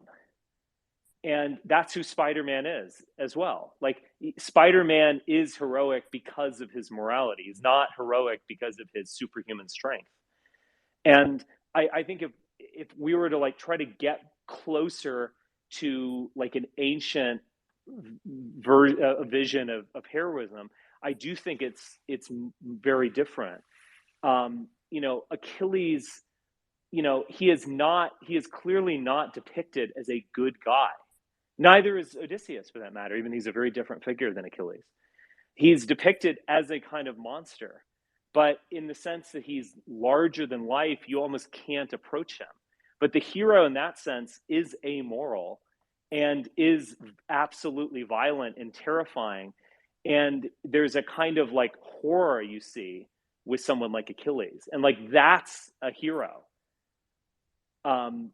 So anyway, these are just my thoughts. They're a little bit half-baked. I apologize. I wanted to kind of get them out there and get Mark's reaction. Yeah. Well, I think I think that Homer is doing a kind of complex thing with Achilles. I don't think Achilles is being just presented as a hero that we're to venerate. Though, I mean, I think he is a very attractive hero in a lot of ways, and that is the consequence. On some level, you are venerating Achilles, but because he is this kind of badass warrior, but he is flawed, and he's and ultimately the sort of the more noble or heroic character is Hector. I mean, Achilles is less brave than Hector in a lot of ways, in the sense that Achilles is basically invulnerable. He can't be destroyed, right?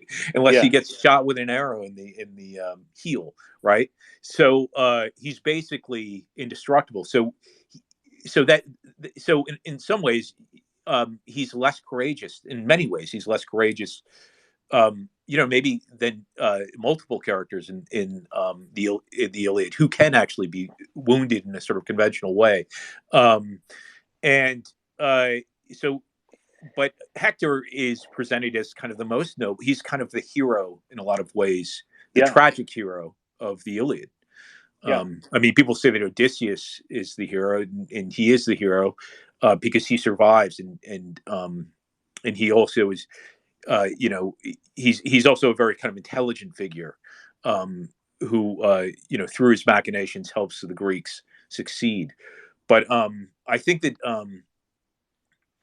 I think it's kind of a critique, actually, in a lot of ways, of Achilles and the kind of archetype of Achilles. In a lot of ways, it's not entirely dissimilar from the film Patton, in the sense that, like, though Achilles is different than Patton in a lot of ways, but in that film Patton, it is this sort of kind of like, you admire the character and you like him, but he is this kind of flawed, vainglorious figure who is kind of brutal and not a good person in a lot of ways, and kind of unnecessarily so. And it also shows a little bit of his hubris too. So I think Achilles is ultimately a kind of, he's treated very critically. But as an archetype of this basically completely badass warrior strongman, which is really kind of the appealing aspect of him, so that people are able to have a kind of resistive reading. And it's not even a resistive reading. I mean, he is a likable, compelling figure. But I think a lot of people will look at that now and just be like, oh yeah, Achilles was the most badass warrior. He was the most successful and skilled and formidable warrior in that whole saga. So naturally, that's who I like, or that's who I kind of most identify with, you know. Yeah, but it's interesting. Oliver Stone Homer does is a that. pretty sophisticated. What? Yeah, Oliver Stone does that a lot. He'll create these villains, but he'll make them. He'll be presenting a critique, but because Oliver Stone is a very intellectual guy, and he's interesting and complex. He kind of makes them very attractive. So, he like a figure like, I mean, he didn't he co-write Patton as well. Oliver Stone also co-wrote Conan the Barbarian. Is that right? Is that right? Did he? Okay. Yeah. Yeah, and then also like a figure like Gordon Gekko, who became a kind of libertarian hero. But again, he was his Ayn Randian, greed is good philosophy was meant as a critique. But in some ways, like Oliver Stone's such an interesting guy and like so complex that he can't help himself but make him like deeply attractive. Yeah, he does. There's a guy in Platoon too, right? Remember there's this completely badass soldier. I haven't seen the film in a long time. I think he's like he's one of the he's a lieutenant or whatever whatever the ranks are. And he basically fights to the day. It's that famous scene where the guy's on his knees and the helicopter's taking off and he's being shot by the Viet Cong. But it just like the film Platoon it shows the horrors of Vietnam, and it shows all the kind of sort of unpleasant and senseless and pointless violence. But it also has this sequence where the guy just shows his sort of like expertise and valor as a soldier and a warrior, and he's just like killing all these Viet Cong as he's like running through the forest or whatever. It's like a very like kind of badass, like it's a kind of almost Rambo sequence in the film. You know what I mean? Yeah, that was actually, I haven't seen that movie in like at least 20 years. I need to rewatch it. But yeah, I think that was William Dafoe's character. Very similar in Kubrick's Full Metal Jacket, where I mean that is a kind of anti-war film, but particularly in the platoon that Joker joins in the second half of the film, where you have these like doppelgangers of the figures that he met in basic training, and including the fellow, well, I'm forgetting his name, like Piggy or something, the overweight guy who committed suicide and blew away his captain or whatever. You have this like doppelganger version of that guy who is like heroic in this real sense. I mean, he gets first dibs at the prostitute. He's just a total maniac blowing people away. He'll also go and save you. Like if you're lying dying on the field of battle, he'll be the one who will just be like, fuck it, I'm gonna save you. I've noticed this theme among modern superhero stories. In the book of Genesis, Adam and Eve weren't allowed to be in love. They weren't allowed to want each other. And they weren't allowed to know the knowledge of good and evil. And I noticed that with both the Spider-Man movies and The Matrix, both the heroes of those stories aren't allowed to experience their true love the way they want to, and they're not allowed in the beginning to know the knowledge of good and evil. They have to, like, they make the choice and then they face consequences and they get kicked out of the world and they enter a new one. And then also with, and by the way, that is the same with Harry Potter. Is that's the most popular fiction today in literary prose fiction, but he's a wizard and he lives in a world where he has to hide.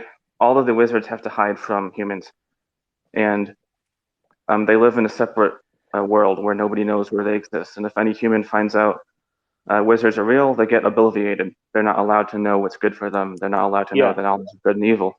And so, but with Spider-Man, that's just one of the themes. But another one I noticed is that he's not allowed to grow up. He has to constantly be unknown to the public. He has to wear a mask, and that he can't kill. He can't kill anyone. He can't be killed either. Superman, Batman cannot kill or be killed. So all of the themes from these stories seems to be: you cannot fall in love, you cannot kill, you cannot be killed, and you cannot know more than you're supposed to. Yeah, and you can't rule. I mean, Right. you have to act in a cryptic manner. So you can't just take over the world. Like, I mean, Superman could, if he wanted to, just rule the planet. But the point about it is that he doesn't want to. He wants to save a cat out of a tree. But even putting on the underwear, like over your clothes, seems to be a representation of reversing values. Maybe I'm going too into this, but I just feel like there's something backwards about modern superheroes. Like everything about them is kind of in reverse. That's fascinating. I mean, I think it was taken from like wrestlers who did that, but who knows? It's a fascinating. What are you talking about? The wearing her underwear on the wearing tights and then wearing underwear on the outside of your Reversing the clothes. clothing might be reversing values or reversing reality. I don't know, because there's just so many things about the modern superhero story where everything is backwards. I was just noticing the clothing, even the way they dress, seems to be backwards. And I just thought, I mean, there's definitely a theme of crypsis in, you know, I mean, and a lot of that has to do with a kind of Jewish influence on comics. But you know, being behind a mask or being hidden or having to hide your identity.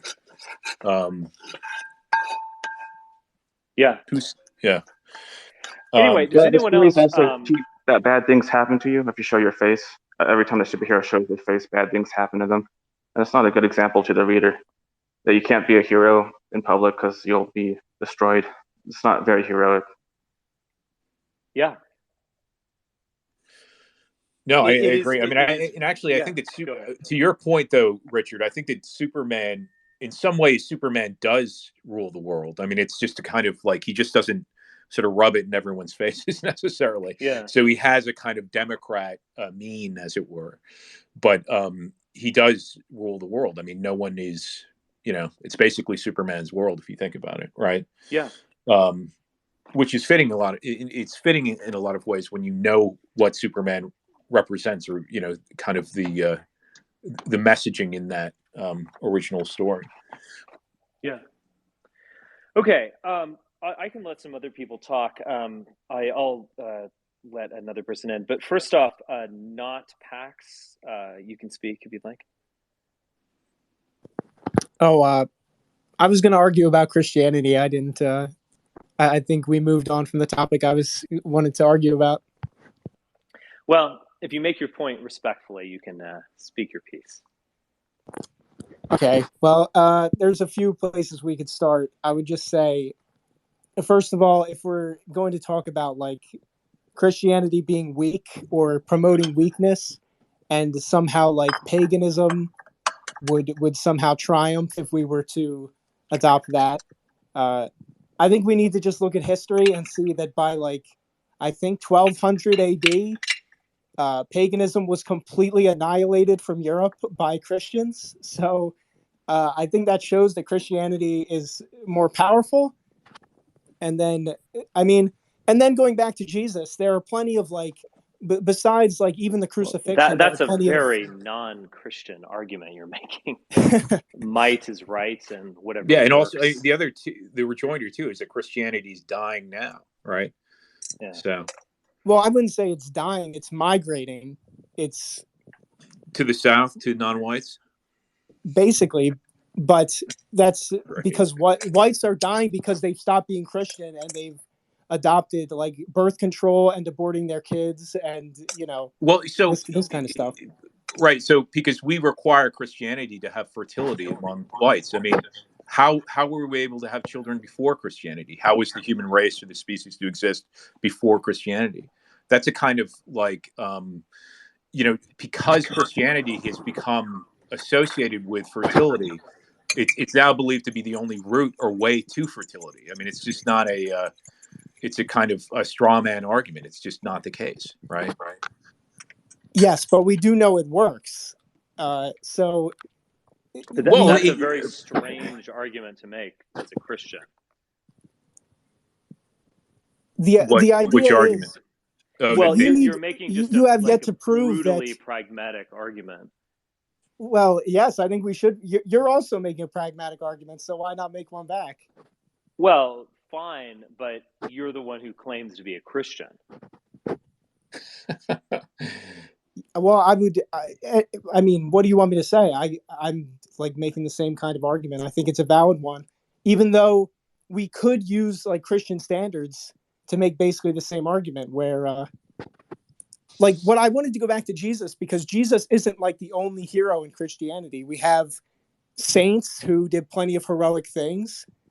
I mean, Saint George was the patron saint of England, and he was like a warrior saint.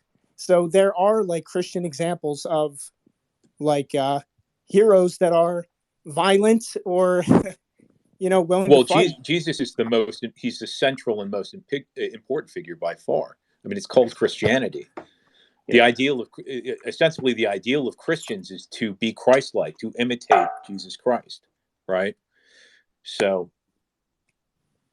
that's part of it, but it's not. It doesn't have to exclusively. So what heroes are you referring to? That saints that were warlike? Saint George is one of the main ones. He was. I think he was also the patron saint of like Muscovy. Saint George, the dragon slayer, Saint George. Are you talking about? Yes. Yeah, he's an adapted form of Apollo, effectively, right? So those myths are taken from pagan myths, and they, because for precisely the reason people are irritated at the idea that Jesus is not like Achilles, they had to bring in other figures like Saint George to as a way of proselytizing, effectively, of making the faith more attractive. Because men are less attracted to the idea of someone who succeeds effectively through suffering or being tortured effectively, and not by fighting back and being a warrior. So they needed other figures basically to proselytize. Does it matter? I mean, the fact is they're there, so you don't need to abandon Christianity to find it. It's right there, already there. I think someone accused me of saying, he told me at one point, you're a pagan with the soul of a Protestant. And I found that rather accurate, actually, in the sense that I actually do, sola scriptura is very appealing to me. And I actually do want to know what something really is. And I want to cut through the things that it's accrued over the centuries and really get at what is this really about? What is its essence? And there are plenty of examples. I mean, St. George is a good one of a kind of badass Christian figure. And I have no doubt that was one of the primary reasons that Christianity was successful, was its ability to kind of, to synthetically combine with other earlier forms and so on. But I just think, as intellectuals, we want to know what this thing is really about. And it really is about Jesus. And what is that story? What is that story about? It's not about kicking people's asses and being a kind of terrifying warrior like Achilles or something. It is something really radically different. And maybe it was even a kind of new type of story that was told and that has impacted the world tremendously. But that's also the story that is resonant.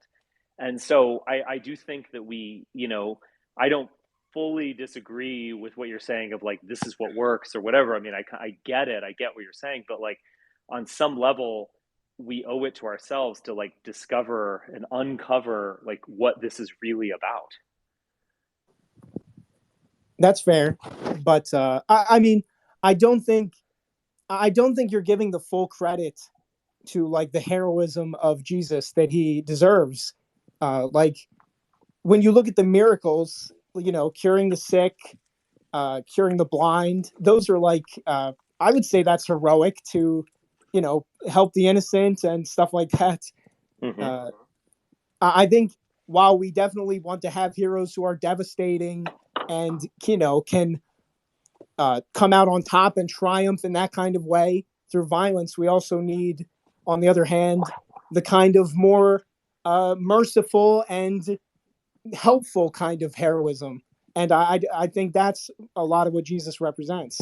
Yeah, I mean, I get that, and but I guess what I'm suggesting is that, like, if we look at who is the hero through ancient eyes, it is something very different, and it is something that's in a way terrifying. It's not something that we're like able to accept anymore. Like Achilles wouldn't heal the blind or something. He would just walk past them or kick them, if anything, and then decide not to fight because he's not in the mood. You know, you get some of this in like Paul Atreides' lines in the second half of Dune, where he's just like, I might shut down all spice production and destroy the empire on a whim because I want. I mean, there's a kind of above it all terrifying vision of the hero that I was trying to get at. And I haven't fully formed my thoughts on this. I'm kind of thinking out loud about it. Well, paganism also has other dimensions. I mean, there were female goddesses. In Rome, there was a goddess of mercy, Clementia, I think her name was. So I mean, but the question becomes, why do we have to worship a god of a alien race effectively? You know what I mean? Why wouldn't we worship our ancestors? Isn't that kind of the healthier thing to do? I mean, in Christianity, there's some very kind of damning passages where Christ talks about, effectively to follow me, you have to hate your family, you have to hate your father. You know what I mean? So there is there's a tension between family ultimately and family and race, and between this alien figure of Jesus Christ, who is ultimately, ultimately Christianity, like the cults from which it emerged, including the cult of Dionysus, is a cult of personal salvation, right? So it's about kind of saving your own skin. It's a personal salvation cult, right? The Romans, the civic and state religion of the Romans was more interested in the family, about the family and the race of the Romans ultimately, and so that's more appealing because that's what life is ultimately about. It's about serving, your family, your people. I mean, those are things, those are good, sort of aspirations. Now you can say that, well, Christianity, has become, as it's developed in, the Catholic Church, there's a mandate to have babies. There's a kind of fertility aspect to the institution of the church as it's developed, and a kind of family aspect to it. But, it just doesn't seem necessary for us to worship a Jewish God effectively. I mean, it seems kind of like demoralizing on a kind of deep, subconscious level, in the sense that, like, so our race is unable to create divine beings, but rather it's Jews that create divine beings from their race, and then and we worship them. By extension, we're worshiping Jews effectively, right? So we're worshiping Jews. Looking through Christian history, they certainly didn't seem to see it that way. The false. Christian scholars of old weren't saying this is a Jewish God, we must worship the Jewish God. They were very happy to adopt Christianity and kind of make it their own. So I don't see it as demoralizing. Well, look, Jesus Christ was descended from the house of David. He was a rabbi. He was evidently a Jew. I mean, it's not, that's not really up for debate. Stop doing that, Liam. Just, sorry. You don't, yeah. And so, in the people that adopted the religion, the theologians that developed the religion, the church fathers that developed the religion, were aware that Jesus was a Jew. I mean, this is part of the religion. And the religion is not an anti-Semitic religion. Not that I'm promoting anti-Semitism per se, but I'm saying that it's ultimately not an anti-Semitic religion. Those passages that people use, people will use fragments of passages and will not read the kind of the rest of the passage. But the idea of the synagogue of Satan, he condemns Jews for not actually being Jews, being good Jews, effectively, right? Yeah. And look, obviously there were Jews, in the New Testament, it depicts Jews opposing Christianity, of course. But that, we argue that that's part of the kind of the Caducean aspect of the religion, in the sense that it becomes, in a lot of ways, one of the appealing things about Christianity is it doesn't have anti-Semitism per se, but it has these sort of Jewish antagonists.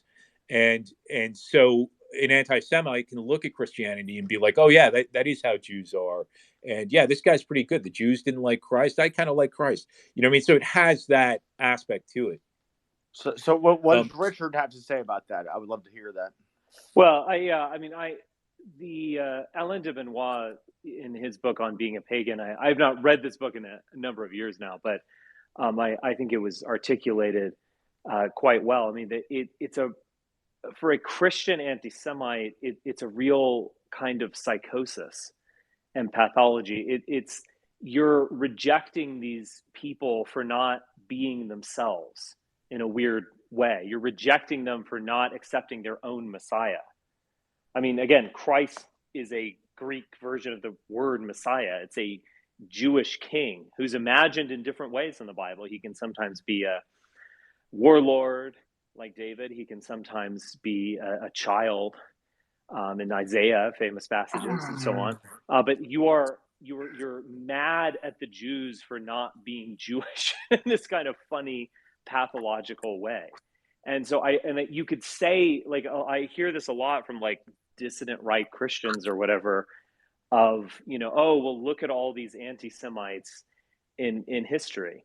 I mean, you can find so many counter examples to them of popes declaring that, like, inside every Christian is a Jew, and popes like wanting to maintain that link, pretty passionately. You can just look at the historical record that Jews were profoundly successful in Christian societies. Isn't that remarkable? All these anti-Semites who read the book of John and just want to condemn Jews for killing Jesus or whatever, and yet Jews were ultimately so successful. Obviously, many setbacks along the way, but were ultimately so successful in integrating themselves in Christian society. I mean, what do you make of that? I just found this idea of, I mean, if you go back in history, even if you go back like 75 years, you can find anti-Semitic remarks, from basically every major figure and writer.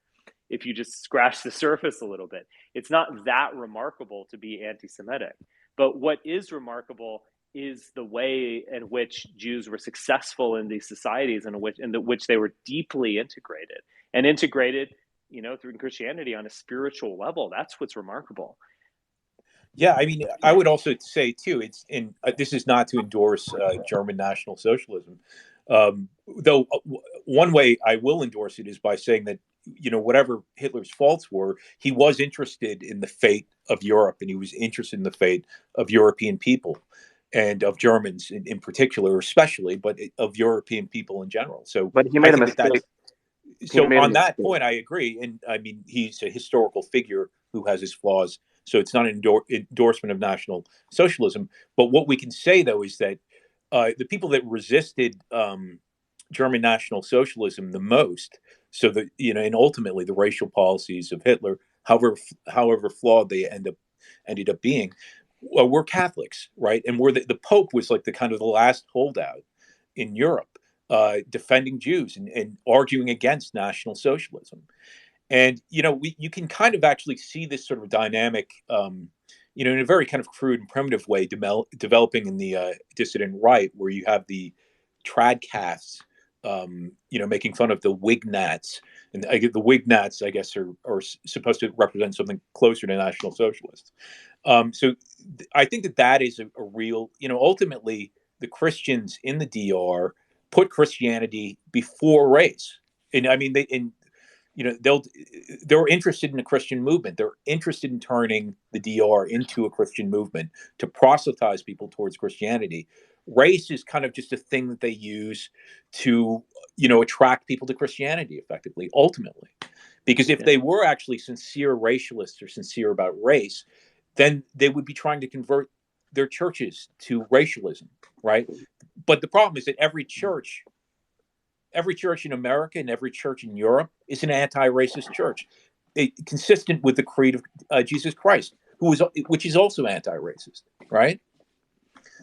So, well, I would make a few counterpoints to what's been said. First of all, in regards to Jews being successful, I think Jews have been successful anywhere they've been able to go and blend in. So they were able to go into Europe and blend in, and they were successful. And they were in Islamic societies, they were able to blend in, and they were also successful. I don't think they blended in. You'd have to go to like Asia to find where they finally got blocked out, but that was because they couldn't blend in. So that would be my response to that.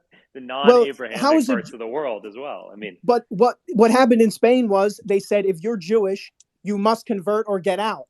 So they were able to blend in because you wouldn't be able to look at a Jew and know he was a Jew, especially once they had mixed with the Europeans so much. They were just able to blend in and hide and keep a low profile, and that's precisely what they did. So that's how they were able to be successful. And then wouldn't that be a failing of Christianity, right? I don't see what else could have been done. What do you mean? How do you stop them? What do you mean? How do you stop them? Christianity gave them. They expelled them. What more can you do? No, wait. Well, they weren't able to detect them. I mean, you said it yourself, right? According there were no DNA tests back then. How are you going to find out someone's Jewish? Even a DNA test doing a DNA test now is not even really practical. No, I mean there are plenty of. I remember this funny YouTube video from like 10 years ago, but Larry David is like 80% European or something, and it was pretty amusing. I mean, it's you. I don't know. I don't agree with you that like Jews are this just like unstoppable force that we just can't deal with or something like that. I think all of these problems can actually be solved, and the reason why Jews do have this special place in Europe is precisely a spiritual reason, as well as in the Middle East, where they sometimes were actually tolerated better than they were in Europe, and then sometimes the reverse. There's been this just kind of weird cycle of this over and over, and but again, it's a spiritual problem. There's a reason, like you can't be totally, you cannot like look at the Jews, not just be anti-Semitic.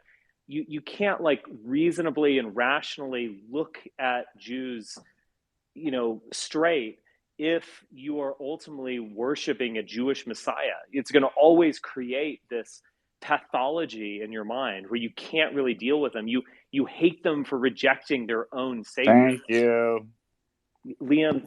Seriously, sorry, stop. Okay, just resist the tendency to cheerlead. I don't like it because I like to cheerlead. I don't like cheerleading because I want to listen to someone, and I don't want to just like go with the crowd. I want to listen to what they say. And but I want to listen to what I say. You're on a good point. I don't need. I'm egotistical enough. I know you don't need your help. Yeah. Use your emojis, Liam. Yeah. But anyway, does anyone else? Obvious, you've been hanging out. Do you want to? And then I'll get to Andrew and Minotaur in a bit. The Havana Agreement. I think that Hitler was actually really played into the Jews. I think he really did more good for the Jews than the Germans. Well, he pretended to be Christian. Great point, mate. Great. Yeah, excellent. Okay, obvious. Yeah. Yeah, I'm no religious scholar by any means, but I just like to look back, and I look at the inception of Islam, and I look at the inception of Christianity as a ruling religion, not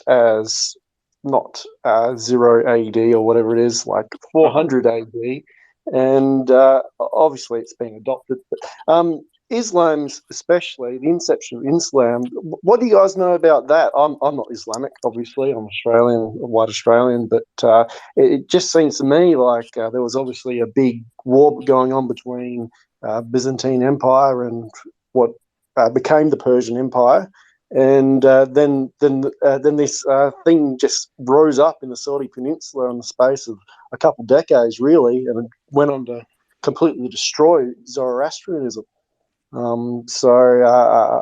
It's just an interesting little piece of very interesting little piece of history that doesn't get taught about a lot. I don't know what the stance on Zoroastrianism was on Judaism. Do you guys know anything about that?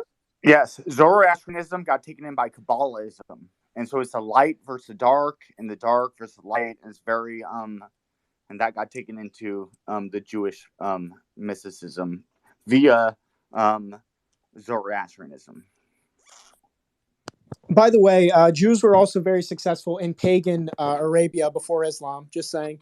So Persia. It's not you don't have to be Abrahamic for them to be successful. They were doing just fine until Muhammad came and fucking killed them all. Just So saying. the Jews can be successful without conspiring to overthrow people, is what you're saying.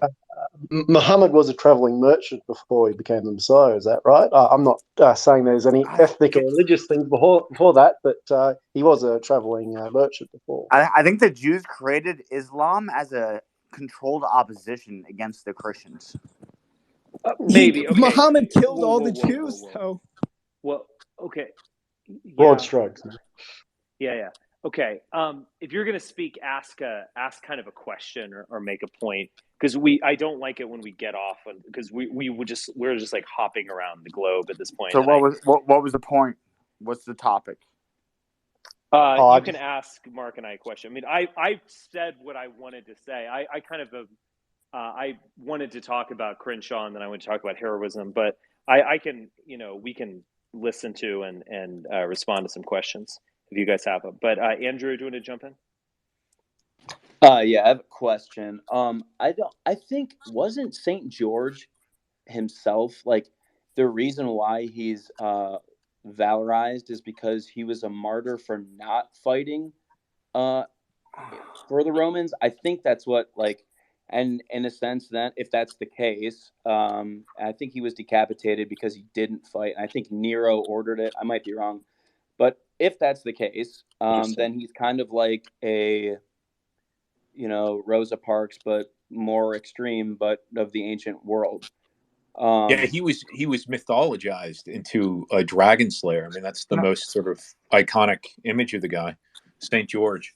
I don't know a ton about St. George, I'll be honest with you, but that's interesting. You're saying that there was a historical St. George who Never was was antagonistic towards Rome. Yeah, I had heard that he didn't fight because he was a Christian. I'd have to look this up again, but I was wondering if you guys knew anything about it. But I have other I don't know questions enough. as well. That's interesting. That's I very do. It's not a historical thing. It's total fictitious. Whoa. Okay. No. I'm not talking about the dragon slaying. I'm talking about his decapitation. Anyway, so I think I've heard Dutton say this before. But do you guys think that the exception of Christianity by Rome was more of a symptom of a problem? Because I've read, I'm not the most well read on Rome by any stretch, but it does seem to me that their the atheism seems to be high. It's kind of seeming to fall apart a little bit. No one's believing in the gods, not certainly not as fervently as the Christians are in their Christianity, and you probably the same for the Jews as well, but they didn't seem very animated in the last book I was reading. But anyway, and well, I mean, go ahead. Let me do this. My AirPods just ran out of power. I'll just speak on the mic here. Are you okay, Richard? What? Are you okay? I feel like we lost. Yeah, my AirPods ran out of power, so I'm just charging. I'm just going to use the speaker here. Yeah, I mean, I look, I'm not a scholar of the ancient world as well, but I will explain things to the degree to which I understand them. Christianity arose in the age of anxiety, and it arose at a point of disintegration and a kind of slow delegitimization of the Roman state. I read a very interesting book this summer. I'm forgetting the time. It was the name The Rise of Christianity by it's actually by a sociologist who kind of who is a Christian and kind of took up the task of looking at the ancient world, even though he had done Rodney Stark, right? exactly. And And Ehrman is actually like criticized. I mean, I think Ehrman appreciated his work, but he criticized it and kind of wrote his own book, which I will probably read at some point. But yeah, what Rodney Stark was suggesting is that even if Constantine didn't convert, Christianity might very well have triumphed. It was a kind of slow but steady growth model, where you have 12 disciples famously. You might even have fewer than that after the crucifixion. But you basically had intense groups of people who were also very interested in some ways in kind of like moral virtue signaling. He also provocatively suggests a couple of things. First off, Christianity was very early on. Christianity was very successful converting Jews, so it really was a kind of like, I mean, a continuation of Judaism. I mean, there is this question of like, what do we make of Jesus? I mean, the only thing to make of him is that he is a Jew. He did not think of himself as a Christian. That's obviously afterward. He's not anti-Jewish. He's seeking the fulfillment of Judaism. And so it was very popular among Jews. He also, contra like Nietzsche and so on, Stark suggests that it was popular with a kind of growing prosperous middle class. It was also prosperous with women. I think there's a lot of, I mean, the answer is we don't know. When you do history of the ancient world, you're taking shards, you're using certain historical methods, but you are trying, the past is another country. I mean, you're trying to, accurately represent something that you can't quite see.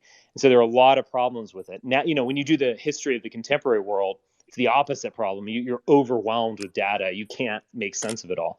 When you're looking at the ancient world, you're dealing with, shards.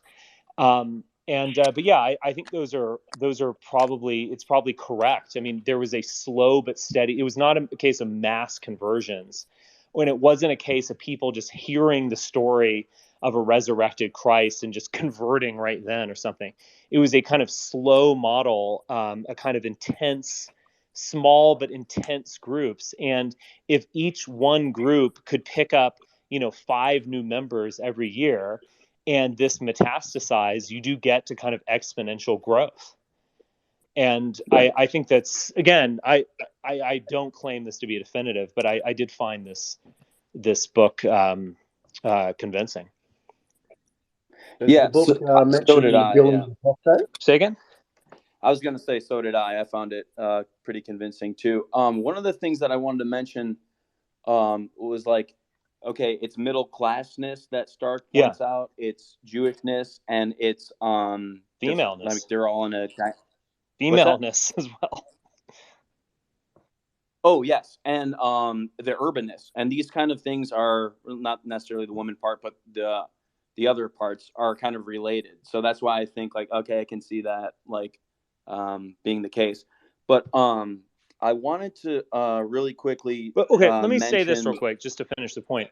So I would say that, look, empires rise and fall, and they're Rome was not, well, you had like Claudius's taking of Britain and so on, but there were deep problems in the Roman Empire. It was suffering a kind of legitimacy crisis. It was a kind of bubble, you could say.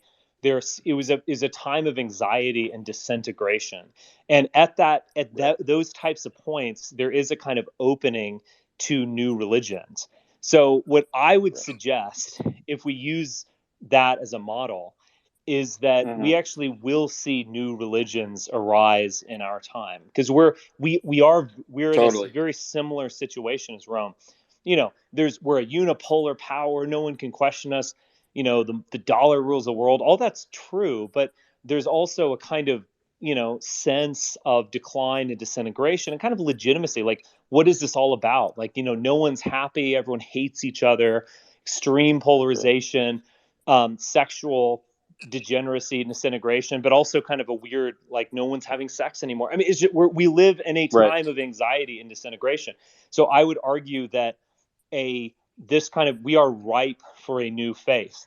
And unfortunately, I would hope that people would adopt, what Mark has developed and that I'm kind of shepherding into existence. But I unfortunately have realistic expectations, and I think we will.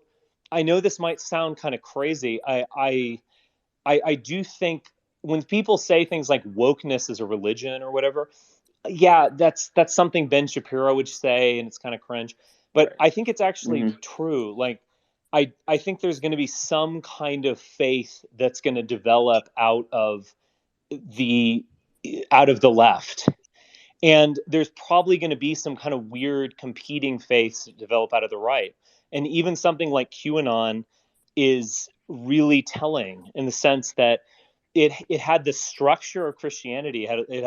It was Christian, a huge overlap with like QAnon believers and evangelical Christians and so on. But I, and again, it's like a typical thing. Rachel Maddow will say like, "Ooh, QAnon, it's like a religion," or Trumpism, it's like a religion. Well, I think both Ben Shapiro and Maddow are kind of right about this. I think we're going to have these like weird kind of Gnostic salvation cults that are going to develop in this disintegrating world, and they're going to weirdly be Christian in both of them. I understand, because that kind of brings me to the next thing I want to talk about, which was iconoclasm. But before I go there, it's kind of like all we have to really rely on, because like 1% of Latin literature remains, right? I mean, much of the and because early Christianity was, in fact, if we take Stark's numbers, I think he said even in the 5th century, there was still a significant ethnic Jewish presence. Like, they didn't even really, in the beginning, like, the church was the synagogue, and the synagogue was the church. Yeah. Especially in places like Alexandria. But one of that point of iconoclasm, and it's just, you see it all over the Old Testament, but like Psalm 83, destroy them as a nation so that Israel's name is remembered. And so that's like, obviously these people have, if they're Jewish, they already have this background of Judaism behind them. And there's this kind of this new Judaism they call Christianity. And so like, that's how they're, like they're going to basically, we don't need these pagan works. And you have great saints like St. John Chrysostom, who's like gloating over the fact that, the writings of the Greeks don't remain anymore. And I think that is just so tragic. But it's probably, just a symptom of lower intelligence and those are great points. What's that? Great points. So Richard, if you were to invent your own religion, what might it look like? I mean, we realize that we created religion. It wasn't handed down by God. So now that we realize that, now what might our religion look like? Well, Mark, do you want to speak on this? I mean, I think that if I were to create something, it would look a lot like what Mark has developed. But I think both Mark and I, two things on that. I mean, we're not out here trying to create like a Scientology cult or something where it's just a, thinly veiled money-making scheme or so on. But I do think that we are both in our way, like addressing this new age of anxiety or new, legitimacy crisis, and we're offering an answer. I think both of us are also kind of realistic about prospects. I mean, I've just said, I think sadly, a more likely scenario, at least in the short term, is that we don't live in a secular age. We don't live in an atheist age. We're going to live in this like wacky post-Christian, neo-Christian age. And so what we get called, we're a cult. We're starting a cult. Like, well, the Judaism, Christianity, they're all cults. Right. So we can create a better one than the one that was given to us by Jews 2,500 years ago. Yeah. Yeah. Well, I don't see it going anywhere just because. I know that's a little bit fucking harsh. Well, It's okay. Well, no, wait. I didn't finish that sentence. I don't see it going anywhere very fast because everything that Europeans seem to believe in or care about seems to have been a substitute that was put in their head for something that they wanted previously. Their sun worship has been substituted with another god. Their morals have been substituted with not being violent and so on. And I think that if I was going to ask Dan Crenshaw, a question which Richard and Mark could answer on his behalf, would be something like, how can you complain about the world not having heroes when the only heroes that men are brought up to enjoy and want to be like are people who can't kill or be killed, or who can't show their face, or who can't have their girlfriend, or who can't be remembered or seen by the general public? Like, how can you complain about there being no heroes when we're being brought up to like the wrong type of hero? You're not going to get anywhere with that type of desire. Yeah, no, I think it's. I think that probably that's a good point. I mean, we probably find ourselves in a similar position in a lot of ways to Jews, promoting Christianity in the ancient world, in the sense that they were against the world effectively. And there were a lot of. I mean, someone was asking the question: was Rome already in decline when Christianity succeeded? I think the answer would, of course, have to be yes. But I also think that Christianity was kind of the most subtle of the chthonic cults, in the sense that it was kind of the most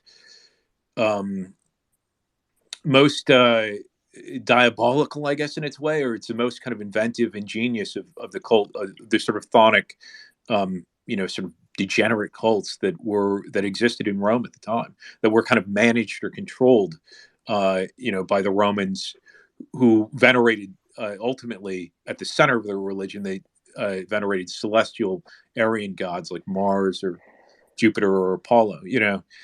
But in any case, so I think that there were other cults that were having less success than Christianity, and then Christianity was just the most successful of those cults. Mithraism was one of them too. So in any case, but back to the point, I think that it's really going to take people who are very intelligent, and it's going to be like a kind of a cadre or core of people who see the problem and are not like really in it to, who really want to, who are idealistic in the sense that they really want to like save civilization. They want to kind of turn the tables, as it were, and reseat our God or our gods at the top, and no longer be underneath a kind of foreign or alien god and suffer the consequences of that, which is ultimately less power on some final and important level than this competing group.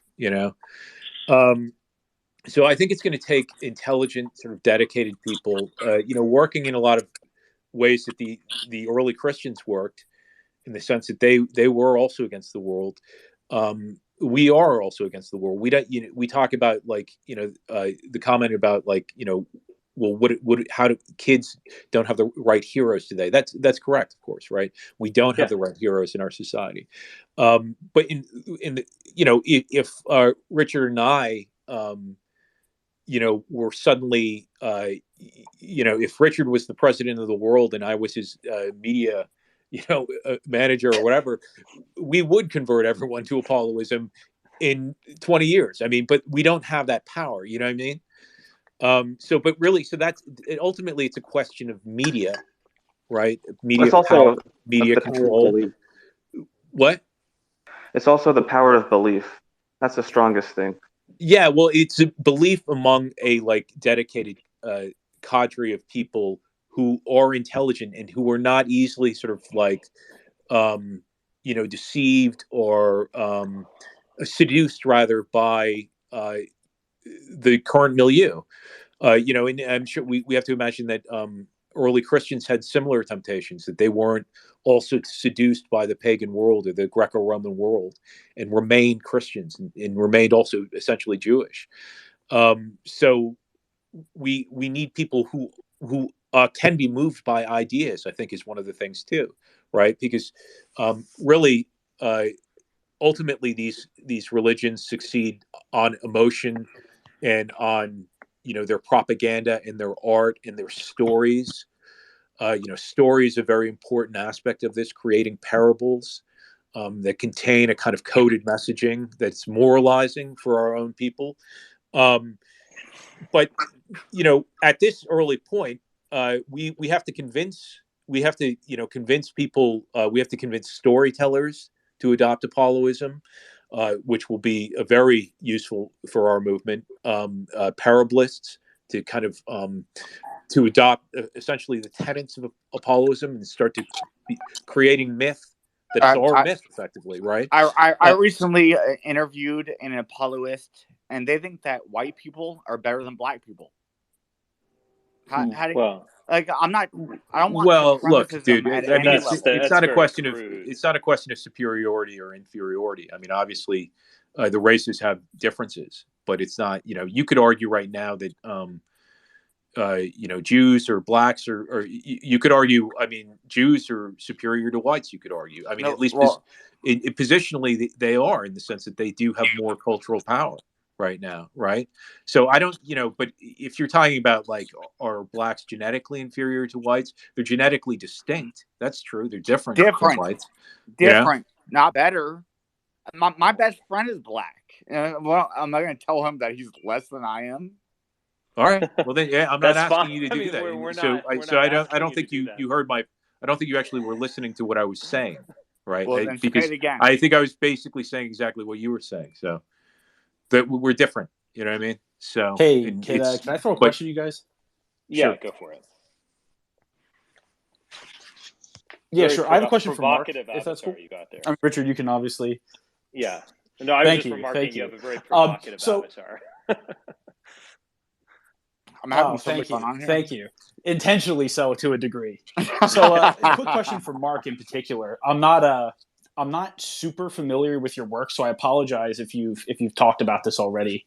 But sure. Nietzsche comes up a lot when we talk about these kinds of topics, and I heard you reference earlier, and this is the first time I've really heard this to a degree, that Dionysus is this pseudo kind of Semitic or proto-Semitic god. I was wondering if you oppose Nietzsche's interpretation or modern presentation of Dionysus as like this anti-individuation, almost hero of the tragic man experience kind of god. Like, is it more of just like an aesthetic presence to you?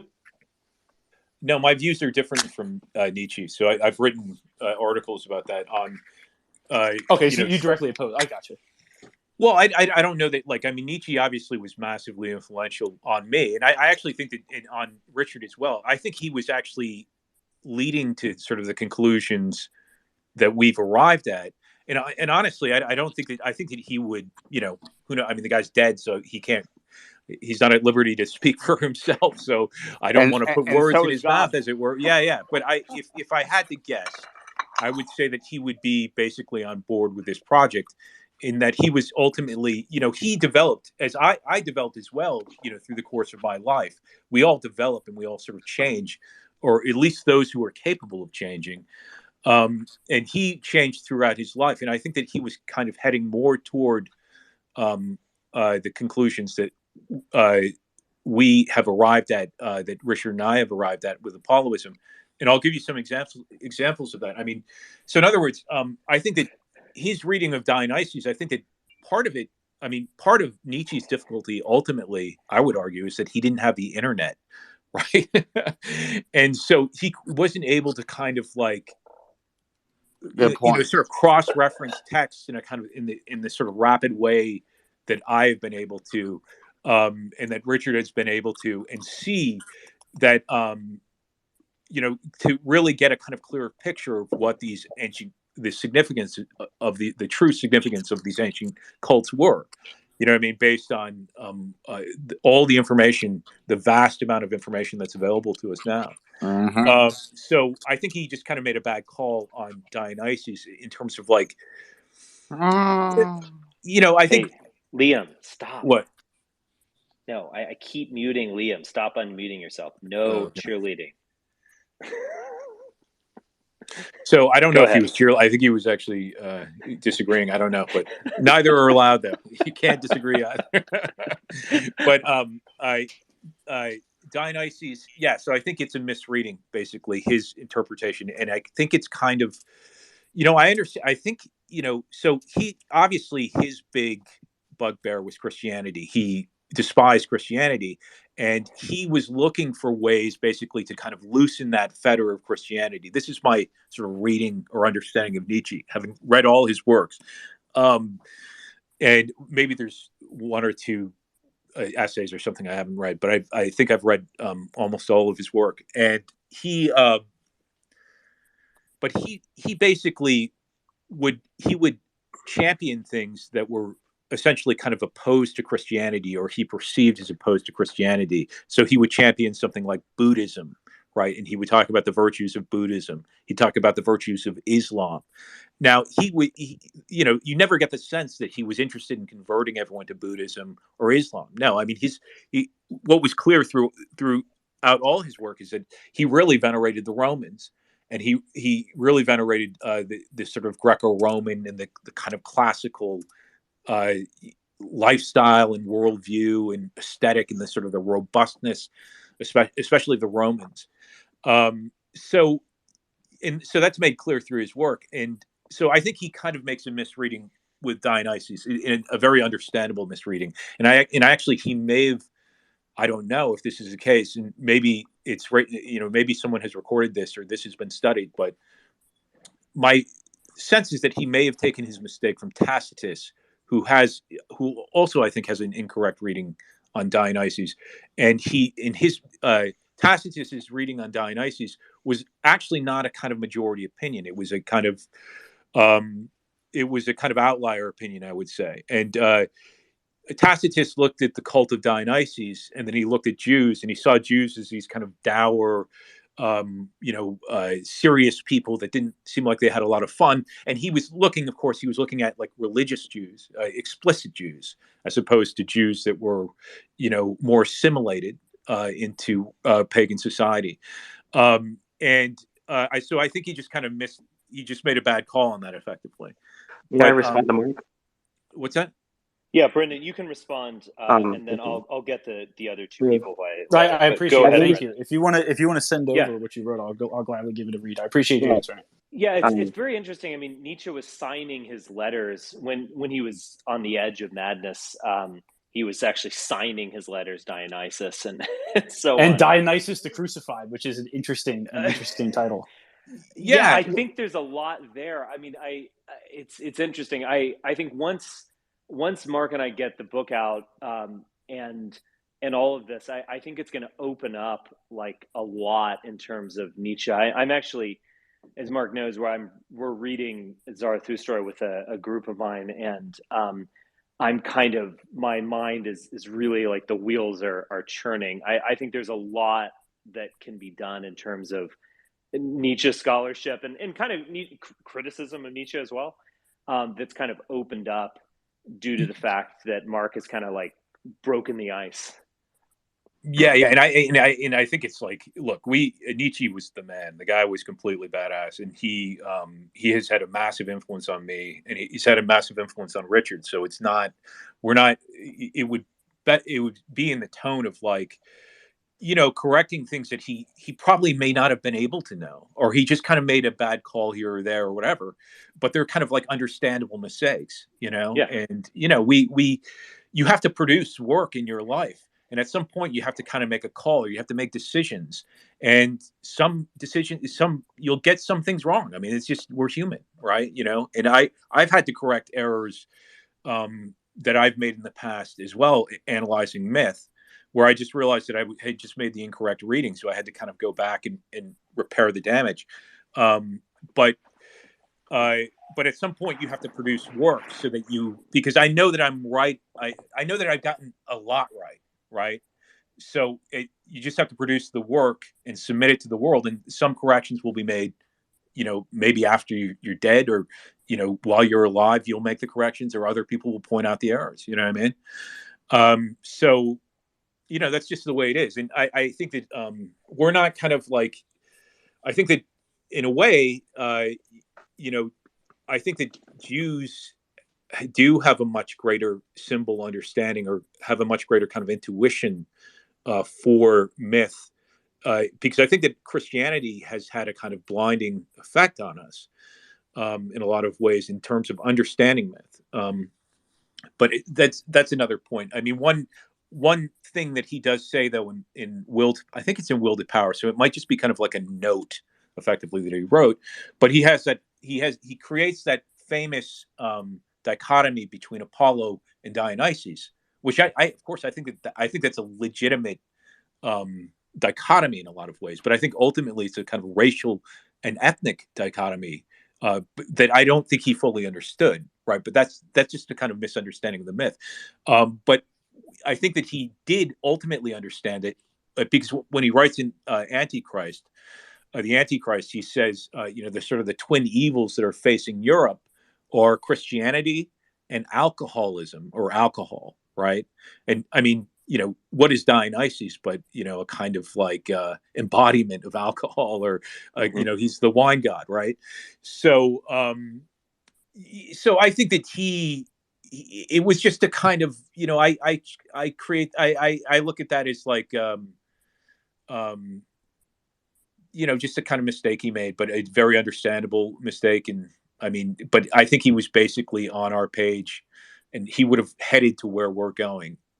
But again, who knows, right? Because he's not alive to speak for himself. But I think he would be very interested in the work that we're doing, and I think that he would be. I think he would contribute to the work that we're doing, and maybe he would correct some of the errors that we're making if we are. I assume we're making some errors. We're trying not to make big errors. We're trying to get it mostly right. But he was a really brilliant guy, and the only thing he lacked really was the internet. Is in my view, Well, Mark, before you got the idea to write your book, I would say that NASA was ahead of the curve by decades on promoting Roman mythology. They might be the last pagan institution left in the world. I mean, they've done something so unimaginably important that we can't comprehend. They've named our solar system and most things beyond it that they've found after names that don't come from Christianity. And whether they've had the instinct to do this, whether NASA had the instinct to name the most important event in human history, the moon landings after Apollo, that has already been done by them. So I think they've actually made a mythology. Rocket, actually. Yeah. NASA has already created a sort of religious mythology with actual figures like the 12 astronauts instead of the 12 disciples. We've got our 12 moonwalkers, right? And we've got the Apollo's 12 moonwalkers. And these are people who actually, it's a miracle. Yeah. And it's kind of like a really kind of apt designation too, because Apollo was the god of, he was a colonist. He was a god of like conquering and in forming colonies, right?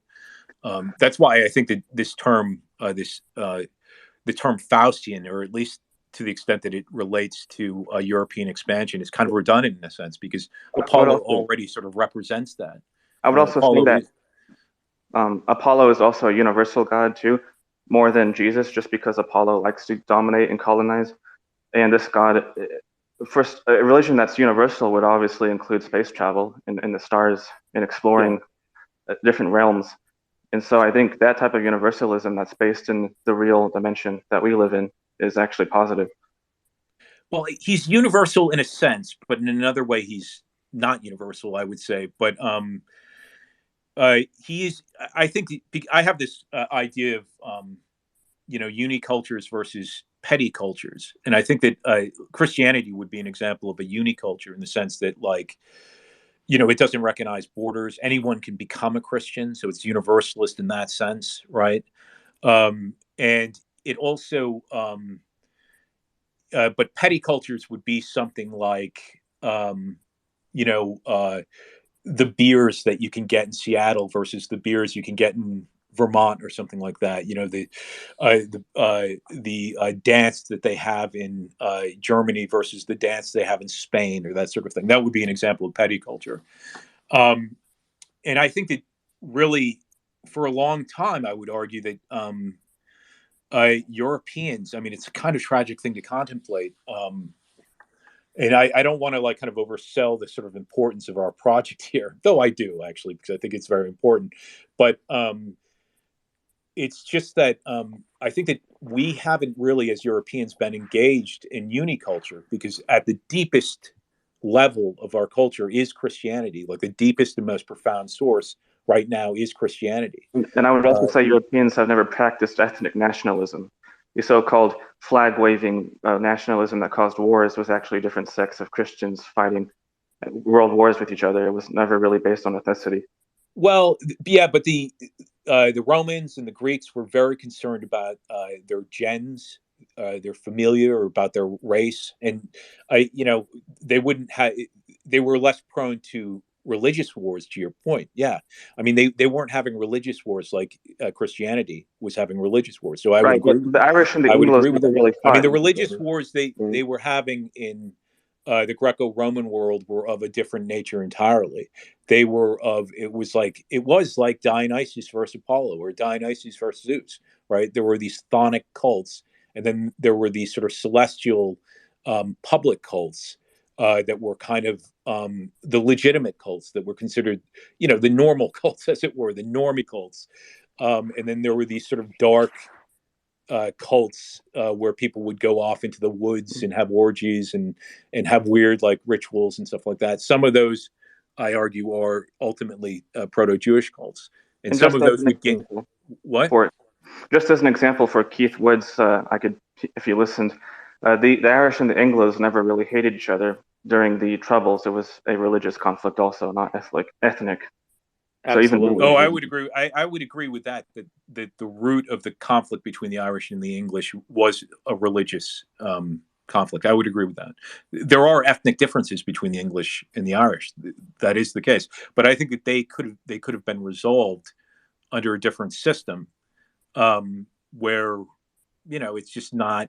You don't have this sort of like wildness that Christianity creates. You don't have the craziness that Christianity creates. And, I mean, there are these sort of like Christian sects in the DR that want to tap into that transcendent, or they call it transcendent, magic of Christianity.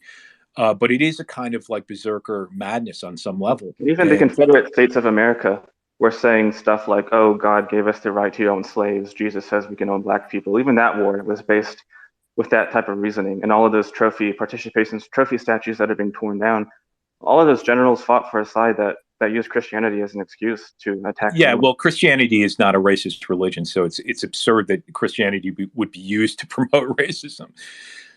Yeah, I don't know, Richard. Did you want to call on someone? No, I agree a lot here. I'm listening along. Yeah, I mean, I've said this before. I mean, a lot of alt-right Christians or dissident right Christians or whatever, they'll talk about like the unity that Christianity brings and all of this stuff. I mean, what is distinct about Christianity in Europe is that we have slaughtered each other over it over and over again. I mean, a sword. I come to bring a sword, right? Yeah, and he did, and it's like there were a lot of different kind of geopolitical maneuvering and so on in the wars of religion, and you would have some weird, different countries on different sides. Okay, granted, but like that was fundamentally a winner-take-all religious battle about which version of this faith is going to dominate. And it's like this Christianity has brought in so much bloodshed, and also kind of a different type of bloodshed. I mean, this is a Schmittian view, but it's brought in that we must totally end you. It's not just like we're gonna get into a battle over this plot of land and we can be friends afterward and have a diplomatic resolution or something. It is, we must existentially end you because you are not of the faith, and from both sides. And that actually has been extremely detrimental to European unity. And this notion that like we'll all be united in Christendom is just so fantastical. It's difficult to take seriously. And you can kind of see that like there is a kind of irrational belligerence, even in our small circles in the DR, where they'll, and not to pick on one group, but like sort of the groper, like trad cat thing or whatever. Mm-hmm. There is a kind of like, I don't know, just a kind of like mindless belligerence where they're just like, they don't want to kind of discuss Christianity. They just want to kind of like, oh, you're cringe because you're pagan or whatever. And they just want to kind of like attack you. And so, and it's like, I mean, first, they're not behaving Christian in any sort of recognizable way. I mean, what does it mean to be Christian? Aren't you supposed to not be like a terrible person ostensibly or whatever, right? And so, but there is a kind of just like very like rigid, I mean, I guess you could say it's a kind of devotion to, protecting that creed, but not in a very Christian way. I mean, that's I guess the sort of irony of Christianity is that it needs a kind of unchristian means to exist or to be protected, right? Yeah, and it inspires things that are unchristian. I mean, I think maybe you could even think of that as a virtue in some way, but it's something that can be used in just highly detrimental ways. If I could jump in and counterpoint here. Yes. We could. The issue with saying that Christianity has caused a lot of bloodshed in Europe is that Christianity was the main faith in Europe for something like 2,000 years. Or maybe not 2,000, 1500s, maybe at least 1,000. So, yes, there's going to be a lot of fighting, but we know that pagans were no better. The Greeks would enslave other whites, and the Romans genocided God only knows how many tribes. So Christianity actually ended in a lot of Europe slavery. So I do think you're underselling the unity that Christianity can bring and overselling what paganism could bring. Well, they killed different types of people. Paganism and Christian wars killed different types of people. The pagan wars killed weak losers who kept attacking Rome. The Christian wars just keep killing very good groups of millions of good Europeans. There's a huge difference in who it's killing. I don't know about that. I mean, I don't know. Germania, or like the German lands, were just basically a stomping ground for religious fanaticism of all kinds. I mean, the kind of casualties of the wars of religion are just unimaginable. I mean, again, it's a historian. It's like difficult to put an exact look at number what Rome, on it. But look at what Rome did to Gaul. That was pagan on Bohemia. pagan. Rome exterminated like half the Gallic population. That was pagan on pagan violence. Well, I don't. Who knows about that? Yeah, who knows about the numbers there, right? Like, who knows about those numbers? But the Romans had a policy of culturally assimilating Europeans. That was their policy, right? So in some cases there would be conflict, but is that conflict to be blamed on Rome?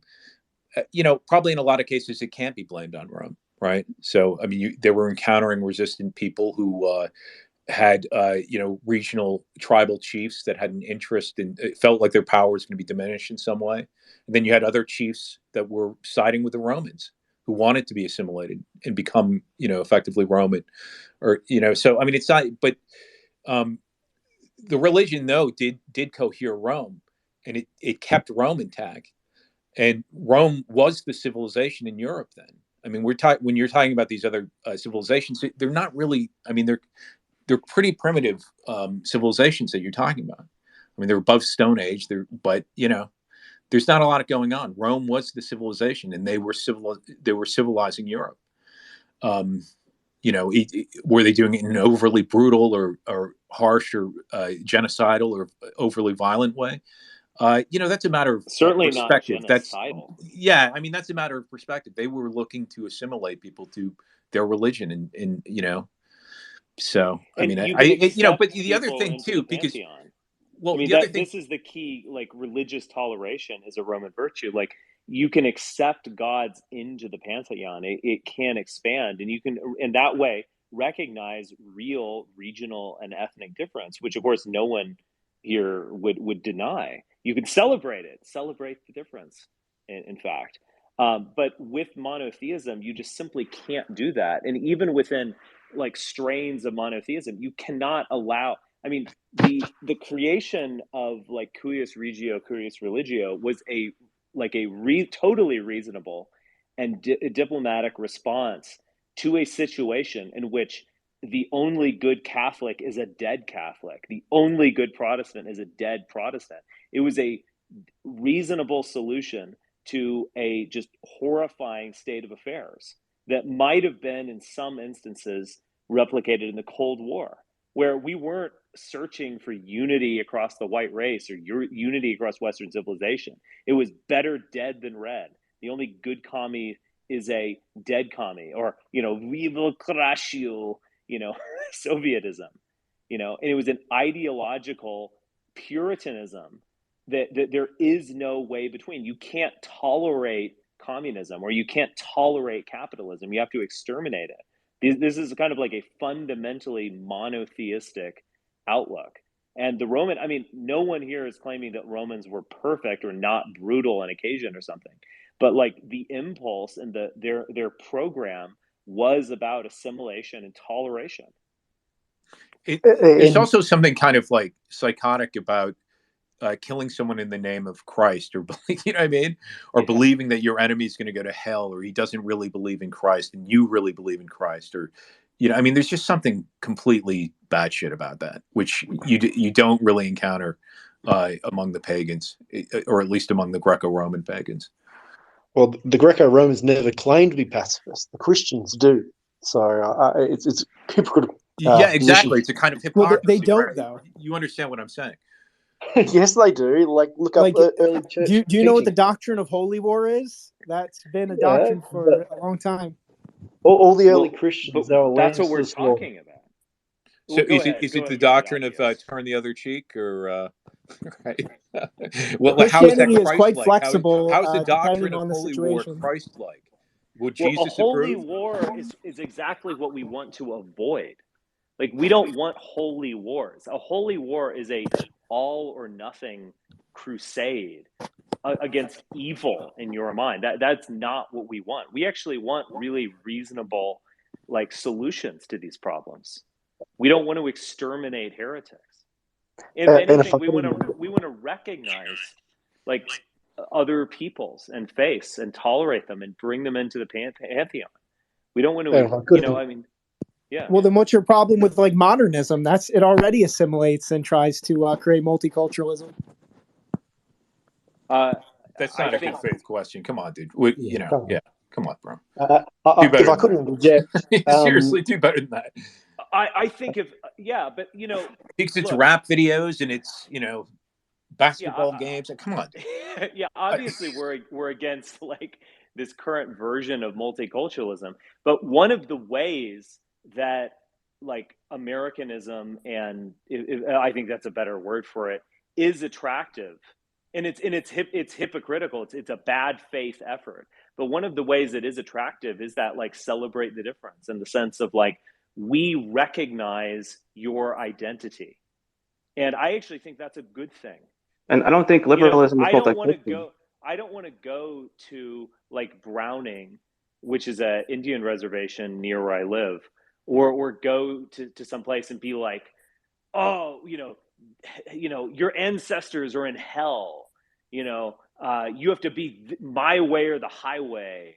Whatever. No, I mean, I think that if I were in power in some way, I'm of course not, I would want to like recognize their identity and history and not demonize it or try to destroy it. I would say, actually, you should honor your ancestors. Now, also, we kind of need to deal with each other, and the world has moved on in many ways. But like, I endorse your like connection to your past. I think that's a good thing. And I'm sorry, I'm going to turn the tables on you. Like, I think multiculturalism, a good faith multiculturalism, is actually a really decent way of dealing with people. I just want to jump in and say, sure. A really big fan of both Brahmin and Spencer is blocked by Brahmin. He wants me to ask him to unblock him. that contrarian, and contrarian spelt with a Y instead of an I. So yeah, his name's like Guillaume Sutton. Oh, I know Guillaume Sutton. Yeah, yeah. Mark is the king of blocking people. Once you were blocked, you were dead. No, I just don't block if me. If you could send me a DM or just put it, because I actually didn't hear that. I was kind of doing two things, but your DMs are closed. But what's the guy's? I know who it is. I'll get it. Richard knows who he is. He can send. Right. Yeah, nothing. Hey, Mark, I've got a question for you. Julian the Apostate, he was the Roman emperor. He was the last pagan Roman emperor. He was. This was after Constantine. So, what do you think of his attempts to roll back Christianity after it had already been instituted in the Roman Empire? Well, I would say that going off what I've read from Stark and Ehrman. So again, I've not looked at the sources myself or so, and I'm going off fairly, very mainstream and fairly popular historians.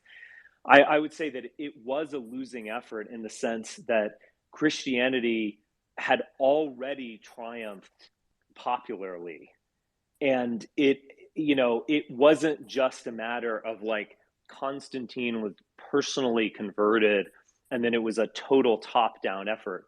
What was remarkable about Christianity, obviously going top-down, tolerating Christianity, which Constantine did, and then ultimately creating a Christian empire in the East.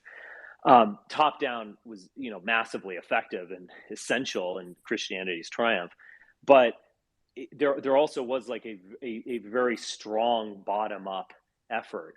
And if Stark and Ehrman are to be believed, like it actually had become a kind of middle class virtue signaling, a thing. It would almost be like, I don't know, maybe in a funny way, like Trump, or at least 2016 Trump was almost like a Julian type thing, where it's like he's fighting the waves of wokeism or multiculturalism or liberalism, whatever you want to call it. And he's kind of trying to convert America to become nationalist, but it's a kind of failing effort. It's like, going out trying to drain the sea with a bucket, or try to stop a wave. Yeah, try to stop a wave, by yelling at it or something. It just couldn't. It was bound to fail. His attempts to rebuild whatever the Jewish prophecy, that rebuild the temple or something like that.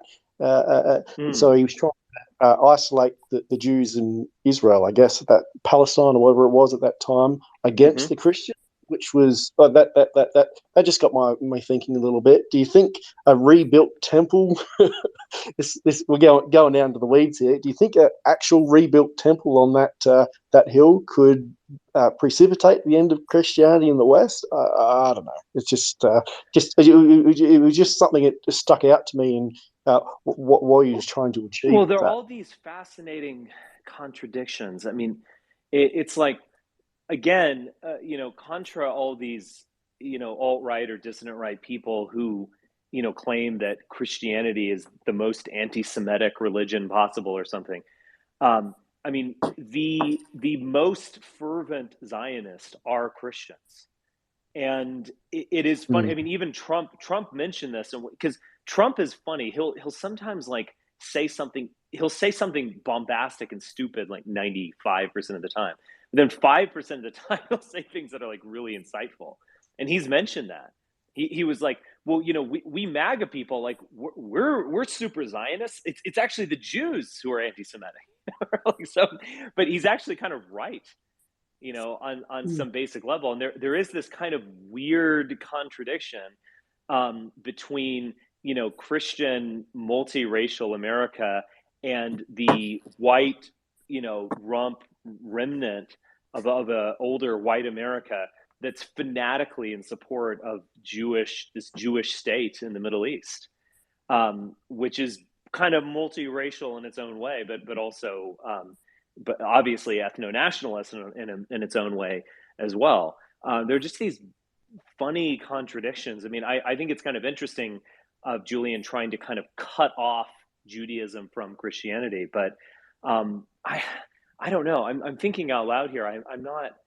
It's another thing, like the left gets at this as well. Like you'll have people like Blumenthal, who's now kind of gone on his own, like Jimmy Dore tactic of being like a right-wing leftist or something. But previously he was really just had his panties in a bunch about evangelical Christians, like who write these books about these just terrible, evangelicals. They're so anti-Semitic because they ultimately imagine the kind of end of the world scenario where Jews will convert or die, and all the good believing Christians will be raptured up to heaven, and so on. There's just these funny contradictions where it's like you're accusing the most hyper Zionist portion of the world, not just America, of being anti-Semitic, and in a way you're right. Like it's just fascinating in a way. Yeah.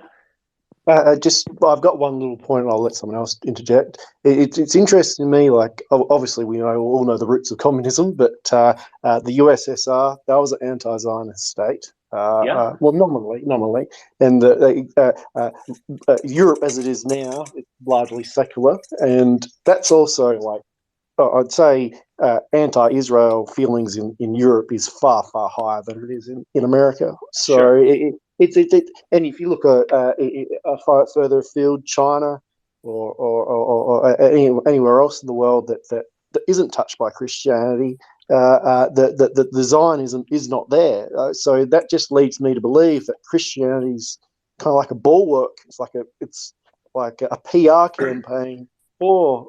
Anyway, it's Caducean as well, because. Again, I need to think through this a little bit more because I feel like I'm being a bit vague, but it's also Caducean in the sense that like so much of Zionism relies on anti-Semitism. I mean, and it's interesting. I was reading Poppy's book on Zionism about 6 months ago, and he gave it's a short book. I'm forgetting what it is. 10 Myths About Israel, I think. It's a short book, but he gives like a good overview for people like me who are not, scholars of the Middle East or anything. And it is very interesting because you have these particularly Protestant anti-Semites who are like the most fervent Zionists, and in a way want to, push the Jews into the Middle East to both for kind of like the ends of the British Empire, but also for kind of anti-Semitic ends. You could see this as well in Winston Churchill's notorious essay, Zionism or Bolshevism, this is our choice, where it's like, if the Jews remain in Europe or Britain, they're going to become commies because they feel alienated. You see this in Herzl as well. So we need to give them their nationalism in the Middle East to kind of like, as like a vent, or, to express themselves in the Middle East and not here where they'll express themselves through liberalism. So in this funny way, like, Zionism relies on anti-Semitism, and it's in some of the biggest Zionist supporters are these hyper Protestant anti-Semites. It's this weird contradiction where it's like even anti-Semitism benefits the Jews, or maybe even you could even go as far as saying especially anti-Semitism benefits the Jews. So it's a Caducean angle as opposed to what Mark and I are trying to do, where you sever yourself from that pathology of worshiping a Jewish savior and seeing your civilization as caught up in a Messiah. You can kind of sever that from your mind and then deal with these things rationally. Like we don't have anything at stake in Jerusalem, and so we can actually deal with it in a rational and reasonable way. And I think that's really the way. And I feel like, again, the Christian is like the most fervent anti-Semite. He's also the most fervent Zionist, and he's the most fervent Philo-Semite all at the same time. He's just totally irrational. It's like, you can't, it's like it's like doing a business deal with like, your ex-wife or something, like you can't be, you know what I mean? You can't be reasonable because you have all this emotional baggage caught up in it. Whereas if you do a business deal with like some guy you've never met, it's like, oh yeah, no, let me bargain you down here. Okay, I'll give in there or whatever. You know, you're totally rational and dispassionate. If you're doing a business deal with your ex-wife or your mother-in-law or some girl you're madly in love with or some guy who wronged you in 8th grade or whatever, you can't deal with them rationally because there's so much like conflicted emotion involved. You're kind of letting Jews off the hook, though. Like, I would say that the reason America is the most Zionist country is because it has the most Jews, number one, of anywhere else in the world by far, and number two, it has the richest. And that's why it's the most Zionist country. We don't have to talk about Christianity. We have the reason right there. Yeah, well, that plays a major role, but and just a decisive and indispensable role. But you still have to explain why literally the only people on earth who are pro-Zionist and massively philo-Semitic are Christians. It's white Christian conservatives. Like, Zionism is unpopular in Europe. It's either in the Asian world, they're either indifferent or it's unpopular. In you go anywhere and Zionism is suffering from a legitimacy crisis, particularly now. The only place where you will have genuine like support for Zionism and philo-Semitism wrapped up with anti-Semitism maybe is among white Trump voters. And like, are they all deluded? Are they just all stupid? They're just all bought off or whatever? I mean, there has to be some genuine quality of belief that explains that. Otherwise, your argument is basically like Jews are evil and they're just so much more sophisticated. We're just a bunch of boobs and, there's nothing can be done. I mean, I think something actually can be done. And I also take Christians seriously in the sense that I don't just like cynically view them as deluded fools. I think they actually believe what they say they believe in, and their myths actually impact their lives. So I actually treat them as like serious people as opposed to just treating them as like fools who can be easily manipulated like puppets. Well, I'm Catholic, and I do acknowledge that most of these rabid Zionist groups are Protestant, and I, in fact, do think a lot of those churches are artificially propped up with nonsense that is given to them from the top down by their donors who, I think if we really looked into them, would be Jewish. I think that's one of the definite downsides of Protestantism. But the basis is still Christianity. There's no Jews in the Catholic Church? Come on now. There may be, but Catholicism is not the source of this rabid Zionism. Well, I actually would agree with you. From what I've read, there does seem to be a very strong Protestant flavor. There is a kind of Anglo flavor because of the view that a mandate in the Middle East mandate in Palestine would be kind of support the British Empire. I mean, I will grant you that on that issue, but I mean, what it boils down to is that there's a kind of more sophisticated relationship between the papacy and Israel, right? Because Catholicism is more ancient. It's a more kind of sophisticated and refined form of Christianity. So these differences are kind of resolved in a more careful and intelligent way, I would say, in Catholicism versus Protestantism, right? Or it's some sects of Protestantism, I should clarify. Yeah, I mean, I would go as far as saying a lot of these sects that because Protestantism is so splintered, you do just have a lot of crazy new factions popping up, and I do think some of them are deliberately propped up to push these kind of beliefs. Not to mention, like, the Republican Party is involved, and they benefit a lot from it as well, etc. But don't you think that one of the reasons why evangelical Christians support Zionism is that they understand themselves as worshiping a Jewish God.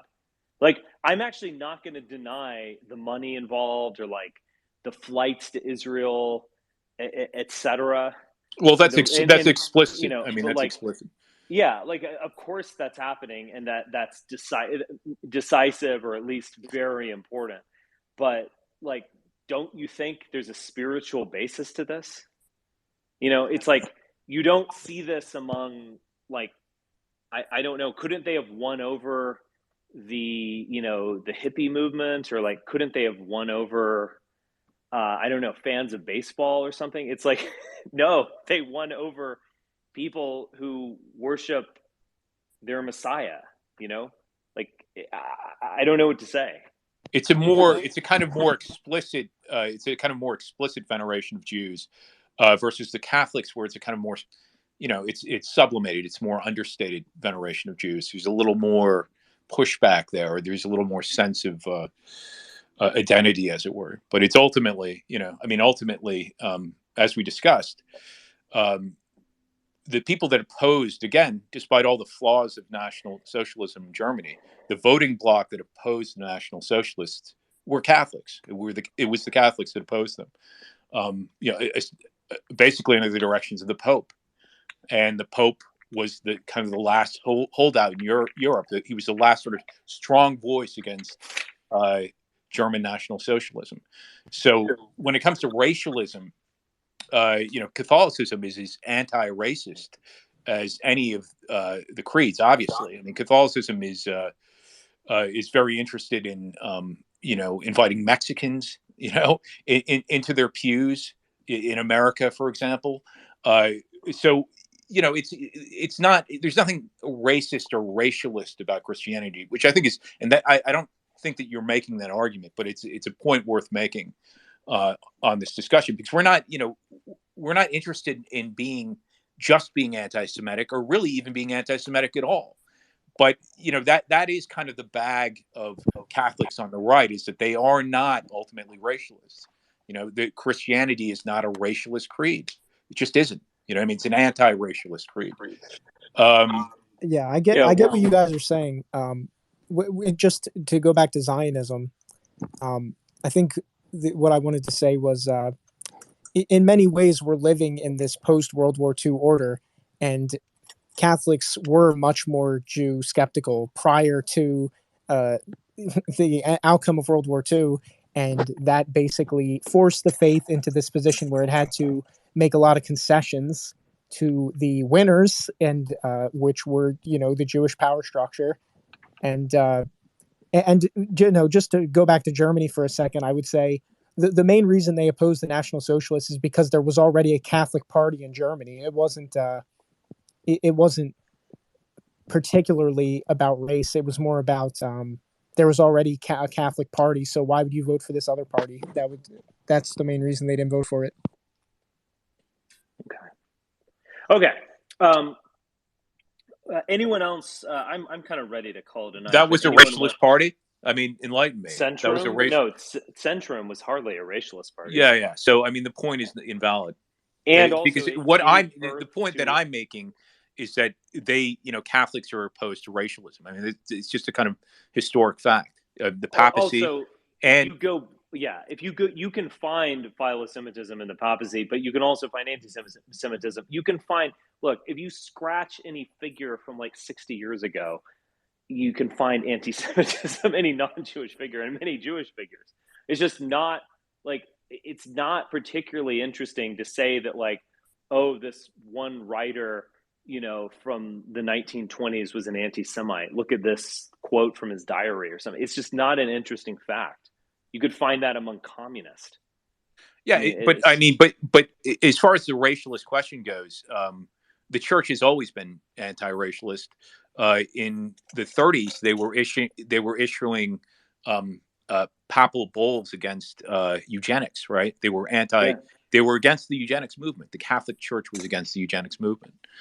So that's true. There were who's the firebrand Father Coughlin also denounced Nazism. So he's another person that people point to, or Catholics on the right point to, as a guy that's, effectively a kind of fascist or national socialist. But when you really look at it, he wasn't. You know what I mean? Yeah. He was just an anti-Semite. He was a Christian anti-Semite, which is a kind of paradox that Nietzsche talked about. Yeah. Okay. Anyone else want to jump in? I'm about ready to call it a night. Anyone want to jump in? Hi, can you guys hear me? Yeah, you've got the floor. Hi, I just want to ask you guys a question regarding the dominant religion of our time, being, wokeism. Yeah. Obviously, the white priestly class, they're the main adherents of it. But I want to know if the elite was responsible. I know, how the elite was responsible for undermining and drawing people away from Christianity, whatever you may think of it. And this, in turn, primed society for, a more religious zealotry. However, my question is, who do you guys think is more responsible for developing wokeism? Is it the elite or the white priestly class? In other words, was there a deliberate plan to unleash wokeism to society, or did the elite merely adopt it after they saw the particular incentives to it? So who are you using coded language when you talk about the elite or the priestly class? No, I'm talking. They're not necessarily distinct. You know what I mean? Yeah. I think wokeism is this ongoing doctrine that is just a not rational, but kind of almost like ultimate consequence of basic assumptions that we've adopted over the course of time. At some point we were going to get to gay marriage and gay liberation and gay marriage and transgenderism and et cetera. It's like these are just kind of like the next cascades of something that was very deep. And I, there's no doubt that corporations can adopt wokeism and benefit from it. They can also adopt anti-wokeism and benefit from it. But I think there's ultimately a spiritual core to it that is cascading, before our eyes. So you don't think the billionaire class sees there's a benefit to it and they promulgate it themselves? They can make it beneficial. The Coca-Cola can, in 2005, Coca-Cola wouldn't be putting rainbow flags on their cans. And in 2015, they would be, because they're kind of like, well, we don't want to offend people, but now gay marriage and gay rights, it's a lot less offensive. Have you seen the latest polling on this? So we're going to try to milk this new consumer group called gays and gay allies. And so we're going to put flags everywhere. I mean, I think that's how corporations act. I don't think that Coca-Cola or IBM or whatever, they're secretly planning to unleash transgenderism on us or something. I think they're just kind of responding to things. Okay, that makes a lot of sense. And where do you guys see Islam and Orthodox Judaism going in the next 50 years? Do you think these religions are primed for, secularization, or? Yeah, I mean, Contra doesn't a little bit, just a little bit though. I do think that Islam is those people, all of those refugees in Europe, they're not quite waving the black flag of Islam. They're going to be seduced by European decadence much more than they are going to convert Europe to Islam. I think that whole kind of conservative meme of what was it, Eurabia, EU Arabia, or soon France will be below the crescent moon or something. I don't buy that. I think all of these refugees are going to be kind of seduced by European decadence much more than they're going to be converting people to Islam. That's just my view, but Yep. I agree. Thanks, guys. Sure. Mark, I have one more question. Okay. What do you think is the difference between characters that or plot devices that are associated with stones versus characters and plots that are associated with light and fire? Because I could give an example with like the story of the sword and the stone, where Harry Potter and the Philosopher's Stone, or the Death Star kind of being like its own type of stone, or Thanos needing to collect stones and have ultimate power. And then there's the character that can be associated with light and torches and fire, like Lucifer, which shows that speaks the devil. What do you think the difference is? Yeah, well, I can only speak sort of generally. I mean, when you're looking at parables, there are so what I've perceived is that there's a kind of there's a symbol language, a kind of common symbol language, and that frankly Jews are kind of the most expert at, right? So they're the kind of the most symbol wise, at least right now in this sort of post Greco-Roman world that we live in. I think at some point Aryans were more conversant with a symbol language. They had a religion that was an Aryan religion that required them to be, more conversant with the development of parable and a religion, and in a kind of coherent or religiously coherent way, symbol-wise coherent way. So I can only speak generally, and I'll say that generally stones, and fire become symbols of Yahweh or Jews, effectively, right? So you'll see those. In fact, the stone and the fire, or stone and fire, one of the kind of like main symbols that are associated with Yahweh in the Hebrew Bible, right? Peter is also called the rock, but Yahweh is described as a rock, as a kind of abiding rock, but he's also described as a fire, as a consuming fire. And so those are two kind of important symbols that are attached to Jews, or the figure of Yahweh. And so I think that often when Jews are creating parables, when they do possess this kind of symbol wisdom, as it were, it is a kind of, I've observed it's a kind of common and salient phenomena, for example, in Hollywood. So you'll have people with this symbol knowledge. I call the phenomena Jewish esoteric moralization. But they'll use fire in this way to indicate, like, basically Jews, and stones to indicate that, like, names that mean stone, like when you translate the meaning of the surname. In a lot of cases, that figure will be indicated as a kind of Jewish protagonist in a film or in a story, when the artist is practicing what I call Jewish esoteric moralization. So those are trends that I've observed. Now, as far as it goes to the specific examples that you gave, I may not be closely familiar with those particular texts. So, what do the gems mean that Thanos has? I haven't. It would really, for me to kind of make commentary on that, I would have to kind of give a close analysis. I could say about the Matrix, Neo, his name in the fake world, the computer world, is Thomas Anderson, and the last name Anderson translates to son of man. Son of man. My last name Gomez also means son of man, so that's how I found that out. But the name Thomas actually means twin.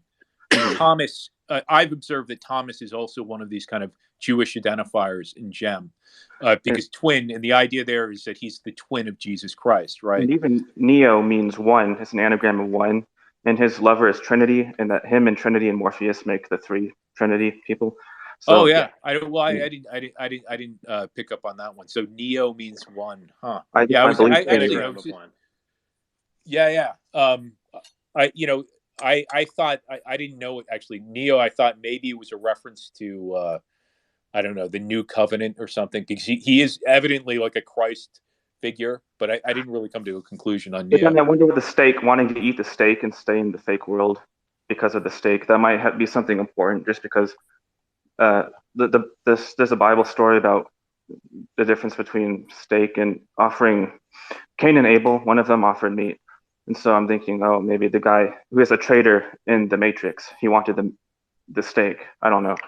Yeah, I don't know. I mean, what I'll say that, and I don't know that it's related because I don't really remember that sequence that well. So I'm not talking about the Matrix, but I'll say about the symbol of flesh in particular. I mean, we talk about this sort of, this sort of Gnostic or Manichaean strand in Christianity that you see also in the New Testament, where the flesh is demonized generally, right? So the flesh is demonized in the New Testament, and the spirit is valorized, and that contrast or that duality is created between spirit and flesh.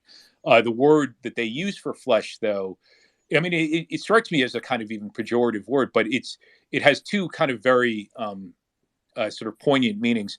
One is it means flesh as in the body, right? The body, or it means materiality, but it also means kindred or kin, right? So sarx, the pronunciation is not correct, but the Greek word is sarx. But looking a little closer at the word too, I realized that it's the original meaning of that word sarx is to mean like a piece of meat or like animal meat, right? So it seems like it's kind of there's a real sort of degradation of like the flesh or the material world with terms like that. It would seem, what I mean, where people are being compared to kind of like pieces of animal meat. Even right? even in that scene when that agent that kept chasing Neo, I forgot his name, but he'll look out the window and say, "Oh, look at all those people walking around. How amazing! They built all of this, and yet they still know nothing, right? They don't control themselves." It's kind of like demeaning. Yeah. I mean, so I argue that Matrix is an example of gem, and because I think that there is some dispute as to the ethnicity of the creators of that film. The two, I guess they're trannies, effectively, right? Well, but you don't have to consciously do it, because our values and our culture make, when they recycle stories, it recycles the same theme, so it doesn't have to be done on purpose. Well, that is like, there is such a thing. I agree. There is such a thing called de facto gem, effectively, where people are like, you can have a Gentile artist who's basically, he's basically been kind of indoctrinated with all the same themes, and he's sort of like, creating gem unwittingly, effectively. But sometimes when the parable is so closely detailed, you're just like, oh, that's got to be a Jew, because they're using the language in such a close and coherent manner, with such like such careful meaning with their symbols. And I think that Matrix would probably be an example of that. There is I mean, you can find basically on the internet, you can find where they basically have admitted to being Jews or have identified as Jews, but I guess other Jews don't like them. Maybe because they're trannies. So other Jews are saying that they're not Jews. Yeah. What? Really quick, I need to interject. Let's not use the T word. I just think we actually could get banned because of that. So okay, I'm sorry about that. Yeah, sorry about that. I'll just interject here, just for any sense or whatever. It's honestly, it was said mistakenly, and Sure. I apologize for that. Yeah, I mean, it must be my ingrained bigotry. I wasn't even like sort of perceiving that I was saying that. But thank you for. 3 years ago, you could probably use it. It was fine, but now it's been deemed a. Yeah. No, okay. Yeah. So, if you want an example, transsexual. What is the term that transsexual? Is that a term that we can use? Yes. Transsexual. Yes. Okay.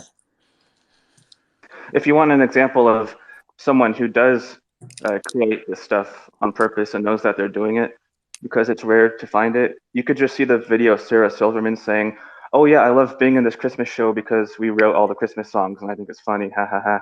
But yeah, she does seem aware of it, of what her role was in that most recent animation that she played in, because she just said it out loud on a talk show. Yeah, she's a pretty she can be pretty aggressive. And she actually, there's and I never watched the sequence. Maybe it's kind of funny, but she has like I don't know if it's like a comedy tape or something, or a comedy whatever it was back in the day, but I think the name of her comedy routine was Jesus is Magic or something, which is effectively correct.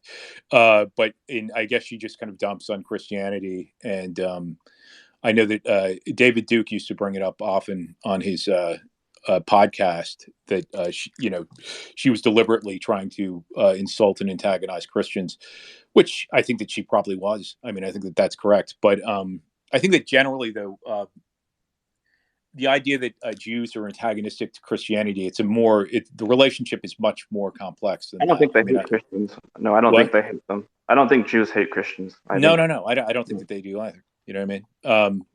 But I think that, obviously there is some, I think that there is on a kind of, on a macro level. I think it's insulting to them because they're worshipped by people whose religion says that they're going to be converted or executed. So they might not like them. There's an awkwardness between Jews and Christians. There's an awkwardness. I think that that's the best way of describing it. But but some Jews are very aware of kind of the benefits of Christianity vis-a-vis Jews. In fact, that's a kind of common theme. To use the example of The Matrix, where Thomas Anderson's a clear Christ figure. That's a common theme. And Richard and I actually looked at the film E.T. And E.T. is an obvious kind of like Christ figure as well in that film. He's a dying and rising Christ figure in the film, right? He dies and he comes back to life.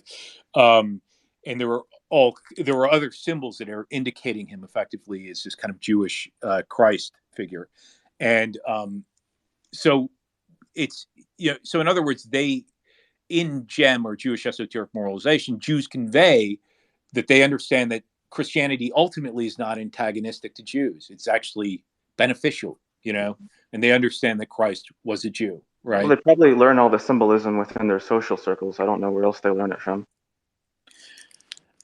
It's the exact transmission is probably going to be impossible to know. But obviously it involves an oral tradition, and not a lot of Jews, I think, are completely oblivious to the symbolism. So, I mean, you see it especially among like kind of Jewish artists who are, making parables in Hollywood. Makes sense that they would know the language or want to know the language.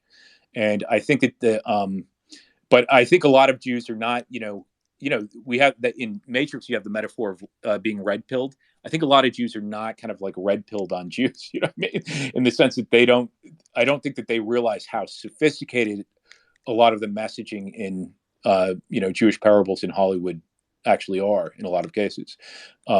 We call them Sussman, based on a parable that appeared in a Coen brother film.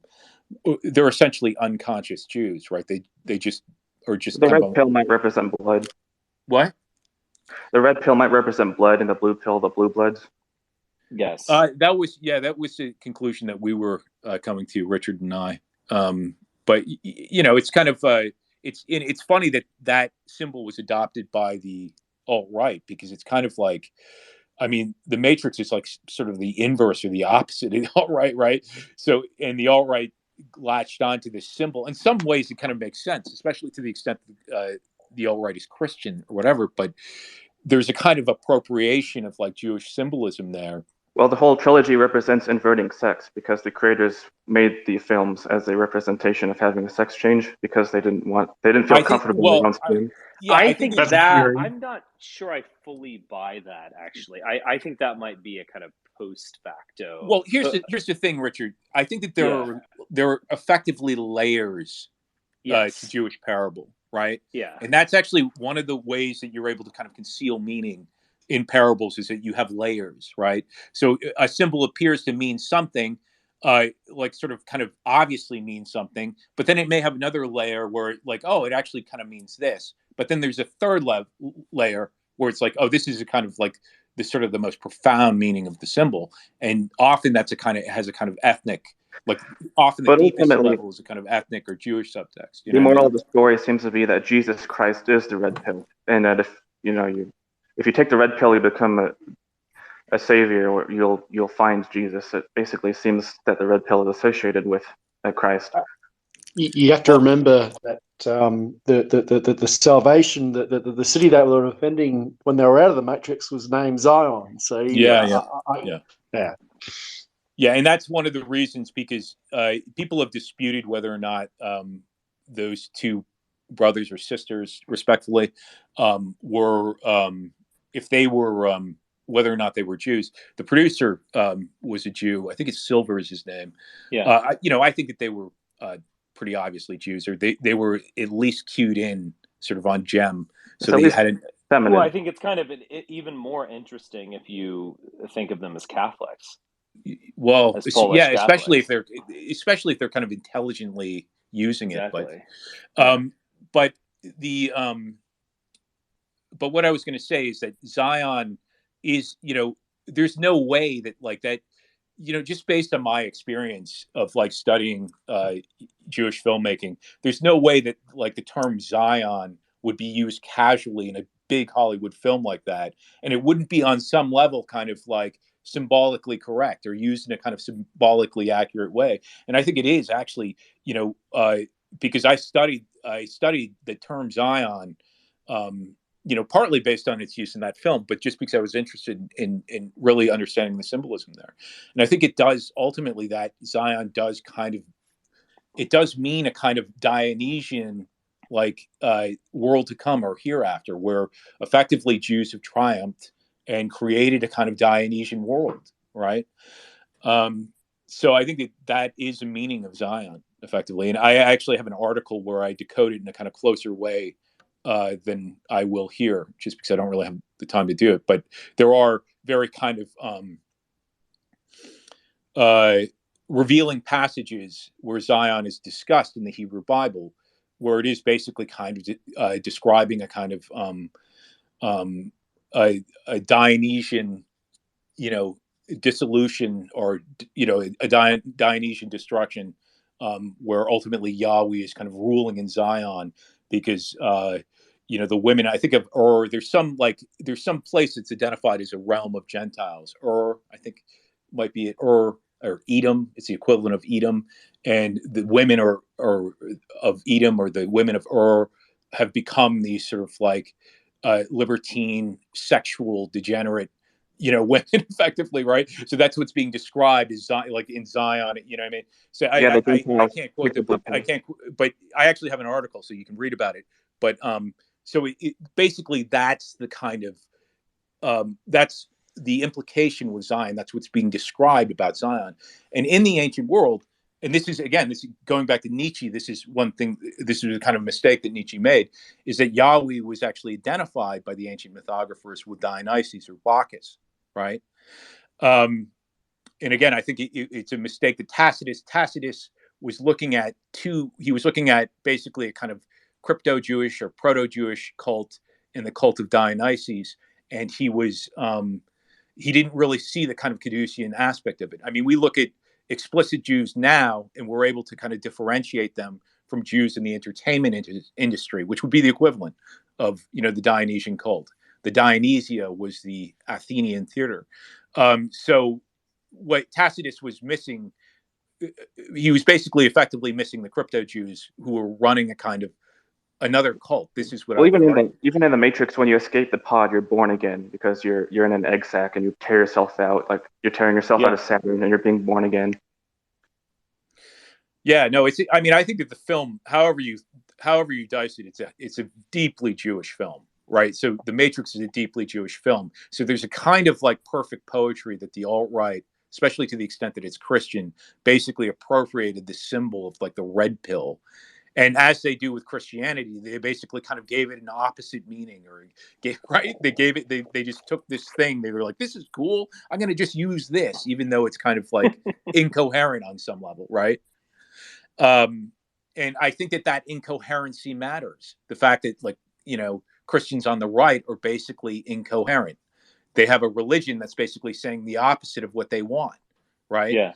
So, and I think that's meaningful. That means that they will be less effective, right? So, because that's their software. Their hardware is kind of in conflict with their software.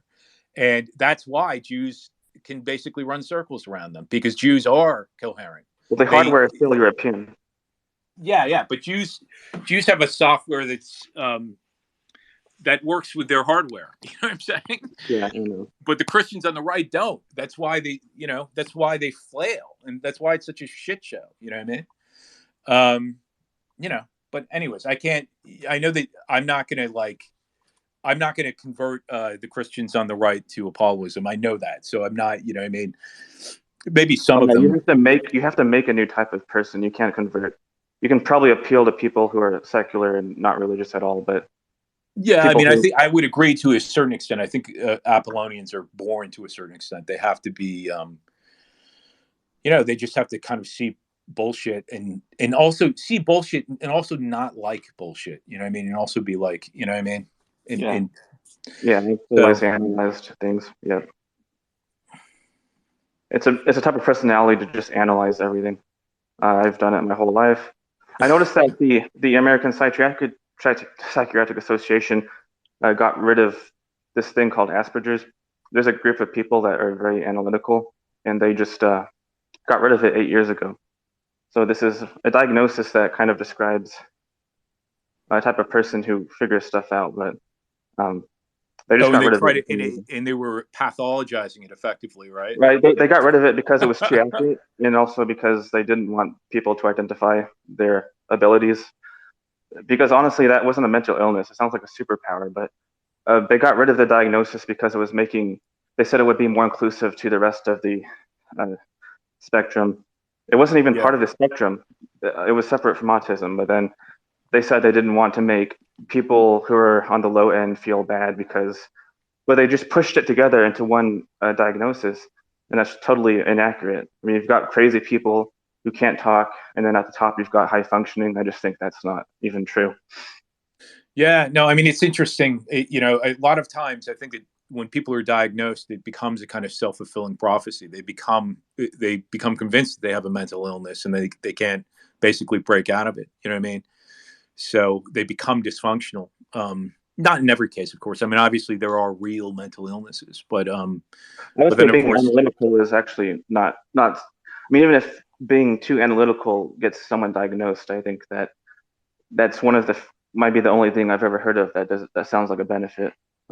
I wouldn't. Well, I mean, there can be too much of a good thing, obviously. So in some cases, I'm good. I'm very good at recognizing patterns. I think that's kind of a gift that I have, recognizing patterns. But some people can, they can over-recognize, and they can see patterns that are not necessarily there. Or that's just schizophrenia. What? That's just schizophrenia, isn't it? Just seeing yeah. things. So I think that there is, there's some quote, or it's a kind of truism. I don't know who articulated it, but on some level, insanity is next to genius. It's like adjacent to genius, right?